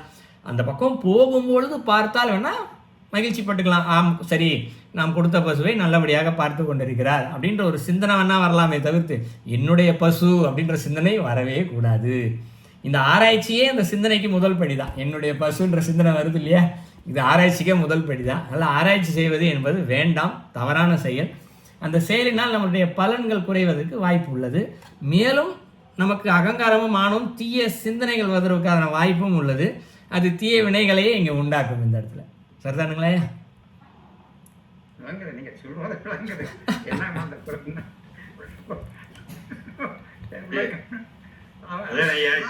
சத்பாத்திரம் சொல்லுவாங்க திருமந்திரத்துல, சத்பாத்திரத்தை பார்க்க வேண்டும். நான் முந்திருக்கா சொன்னேன், நான் வேண்டியவர்களுக்கு வேண்டிய போது வேண்டியவற்றை வேண்டிய அளவு கொடுங்கோடு சொல்லுதான். அதான் அந்த காலத்துக்கு சொல்லப்படுது. அப்ப நீங்க ஐயா சொன்ன மாதிரிக்கு அவருக்கு அந்த பசுவை பார்த்து கொள்ள முடியவில்லை என்றால் அவருக்கு வேண்டாத பசு, அவருக்கு எது தேவைப்படும் என்றதை நாங்க உணர வேண்டும்.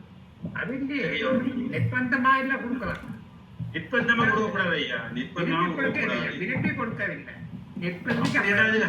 அப்படியே கொடுக்க ஒழிக்கிறது. விரும்பி கொடுக்காட்டே அது அது அது நீங்கள் என்ன சொல்றீங்க, அது பலிந்து கொடுக்கறது, அது தானம் இல்லை, இந்த நன்மை என்றும் இல்லை ஐயா. அது பேர் நிர்பந்தம்னு சொல்லக்கூடாது, பலனை எதிர்பார்த்துன்னு சொல்லிக்கலாம். பலனை எதிர்பார்த்து நீங்க செய்றீங்க, நிர்பந்தத்தினால கொடுக்கல. நிர்பந்தத்துல கொடுக்கிறது ஐயா, எப்படி கொடுக்க கூடாது. அதான் அதான் அதான்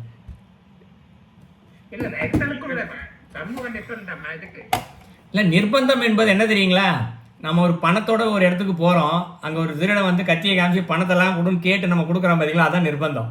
இது நிர்பந்தம் அல்ல, சரிங்களா. பலனை எதிர்பார்த்து விருப்பத்தின் பேரில் கொடுக்குறோம். இங்கே பொருளை எவ்வளவோ தொகை அதை கொடுக்க சொல்லி கொடுத்தா அது மிக சந்தோஷமான ஒரு செயலாக போட்டு இது சரியா நடந்துக்க அந்த பசுவை சேரவணும். என்னிட்ட வந்து நல்லபடியா வளர்ந்த ஒரு பசு, அவள்கிட்ட என்ன இடத்துல இருந்து நல்லபடியா சந்தோஷமா வளர்ந்த பசுவை விலைக்கு வேண்டியோ எனக்கு சொந்தமான பசுவை கொடுக்கும் பொழுது அவன் அதை வச்சு பராமரித்து அதில் பலனை பெறுவான இருந்தால் அது தானத்துக்கு சம்பந்தப்பட்டது. அவரை விட்டு சிந்திக்கவே கூடாது ஐயா. அவர் பலன் பெறுறாரா, அவர் பலன் பெறலையா, இதை சிந்தி சிந்தனை வரும் ஐயா. வரும், அதுதான் வரக்கூடாதுன்னு தான் சொல்றோம். இங்க பாடமே அதானே, இங்க பாடமே அதான். அந்த சிந்தனை வந்தாலே அது தீய வினைகளை உருவாக்கி விடும், உங்களுக்கு பலனில் குறைபடும் தான் சொல்றோம். உங்களுக்கு சிந்தனை வரத்தான் செய்யும். அந்த சிந்தனை வராம இருக்கிறதுக்கு தான் அவங்ககிட்ட கொடுத்தானே ஐயா, கொடுத்து விட்டீங்க, கொடுத்தாரு அவங்க இன்னும் செய்யும். இப்ப அது அவர்களுடைய பொருள். இதுக்கு உதாரணம் ஒரு கதை சொல்றோம், உங்களுக்கு புரிஞ்சிரும்னு நினைக்கிறேன். விவேகானந்தருடைய வாழ்க்கையில் நடந்த சம்பவம் இது. அவர் ஒரு ரயில் பயணத்தில் போய்கிட்டு இருக்காரு. அவருடைய எதிராக அமர்ந்திருப்பவர் இவரை பார்த்து திட்டிக்கிட்டே வர்றாரு. சரிங்களா? இவருடைய உடை காவி உடை அணிந்திருக்கிறார், சாமியாருக்குண்டான உடை அணிந்திருக்கிறார். அவர் நாத்திகர். அவர் திட்டிக்கிட்டே வர்றாரு, நீ இந்த உடையை போட்டு ஊரை ஏமாத்துற அப்படி இப்படின்னு. ஒரு கிட்டத்தட்ட ஒரு ரயில் நிலையத்திலேருந்து ஒரு அடுத்த ரயில் நிலையம் திட்டிக்கிட்டே வர்றாரு. விவேகானந்தர் காதிலே வாங்கிக்கல, அவர் வாட்டுக்கு அமைதியாக இருக்கார், ஒரு வார்த்தையும் பேசலை. அடுத்த ரயில் நிறுத்தத்தில் அவர் இறங்கி போயிடுறாரு. போனோடனே ஒரு பக்கத்தில் இருக்கவர் கேட்குறாரு, என்னங்க இவ்வளோ தூரம் திட்டுறாரு, நீங்கள் என்ன அவரை ஒரு வார்த்தை கூட எதிர்த்து ஏன் என்னை திட்டுறேன்னு கூட கேட்க மாட்டீங்க, ரொம்ப அமைதியாக இருக்கிறீங்களே அப்படின்னு கேட்குறாரு. அப்போ விவேகானந்தர் அதுக்கு ஒரு பதில் சொல்கிறாரு. தூரத்தில் ஒரு பழக்கடை ஒன்று இருக்குது. இவர் கேட்குறாரு, அந்த பழத்தை அவர் உன்ட்ட கொண்டு கொடுத்தாருன்னா நீ வாங்கி வச்சுக்குவியான்னு கேட்குறாரு. ஆமாம், நான் வாங்கி வச்சுக்குவேன்னாரு. அப்போ அந்த பழம் யாருக்கு சொந்தம் அப்படின்னு கேட்குறாரு. எனக்கு சொந்தம் அப்படின்றாரு. இப்போ யாருக்கு சொந்தம்? கடைக்காரனுக்கு சொந்தம். வாங்கிய பின்பு யாருக்கு சொந்தம்? உனக்கு சொந்தம். ஏன்னா நீ வாங்கிக்கிட்டாலும் உனக்கு சொந்தம். நீ வாங்காம திருப்பி கொடுத்துட்டீங்கன்னா யாருக்கு சொந்தம்னு கேட்குறாரு. அப்போ கடைக்காரனுக்கு தான் சொந்தம் அப்படிங்கிற. அது போலவே அவன் பேசிய பேச்சுக்கள் எதையும் நான் வாங்கி கொள்ளவில்லை, அப்பொழுது யாருக்கு சொந்தம் அப்படின்னு கேட்டார். இதான் அவருடைய பதில். சரிங்களா?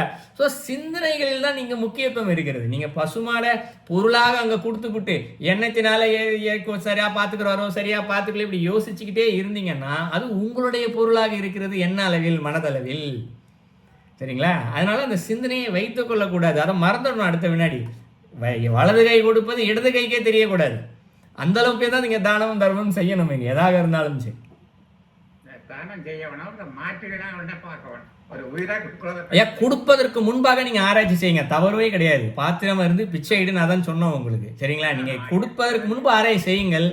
கொடுத்த வினாடி அது உங்களுடைய பொருள் அல்ல, அவருடைய பொருள். அது மாட்டிற்கு என்ன கர்மா இருக்குமோ, அவருக்கு என்ன கர்மா இருக்குமோ அது நமக்கு தெரியாது.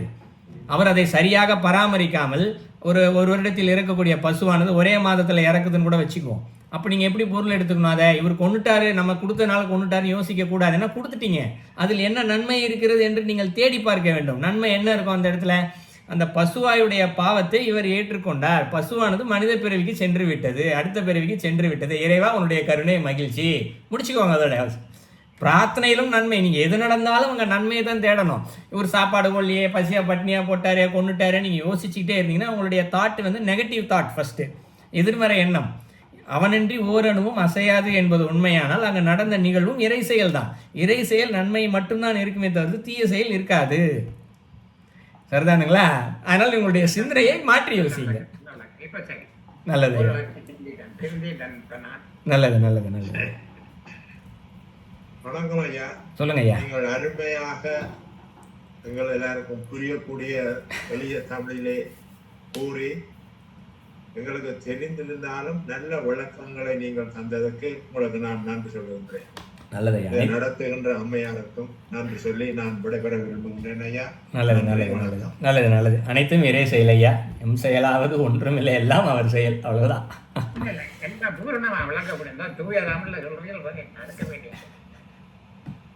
நல்லது நல்லது நல்லது. சரி, நிறைவு செய்யோமா? நிறைவேறுவோம் ஐயா. நீங்க சொல்றீங்களோ? நன்றிதான் சொல்ல வேணும்.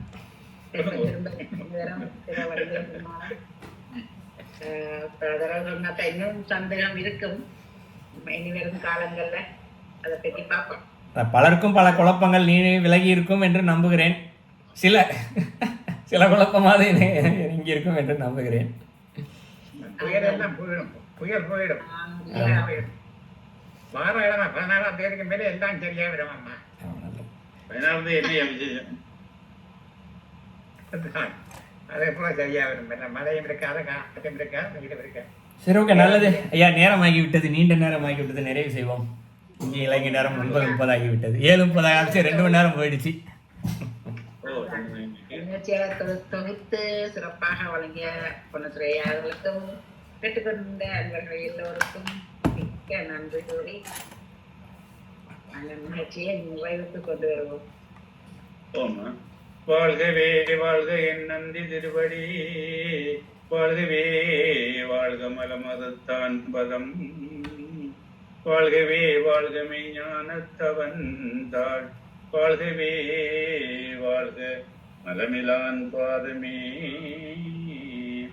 கைலாய பரம்பரையில் சிவஞான போதனரை காட்டும் பெண்ணை பயில்வாய்மை மெய் கண்டான் சந்ததிக்கோர் மெய்ஞானவானுவாகி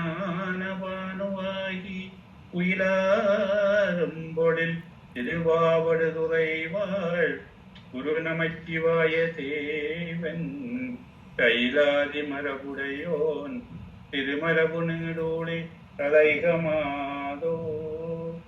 அனைவருக்கும் மீண்டும் வணக்கம். இன்னொரு நேரத்திலே நாங்கள் சந்திப்போம். நன்றி, வணக்கம். நன்றி, வணக்கம்.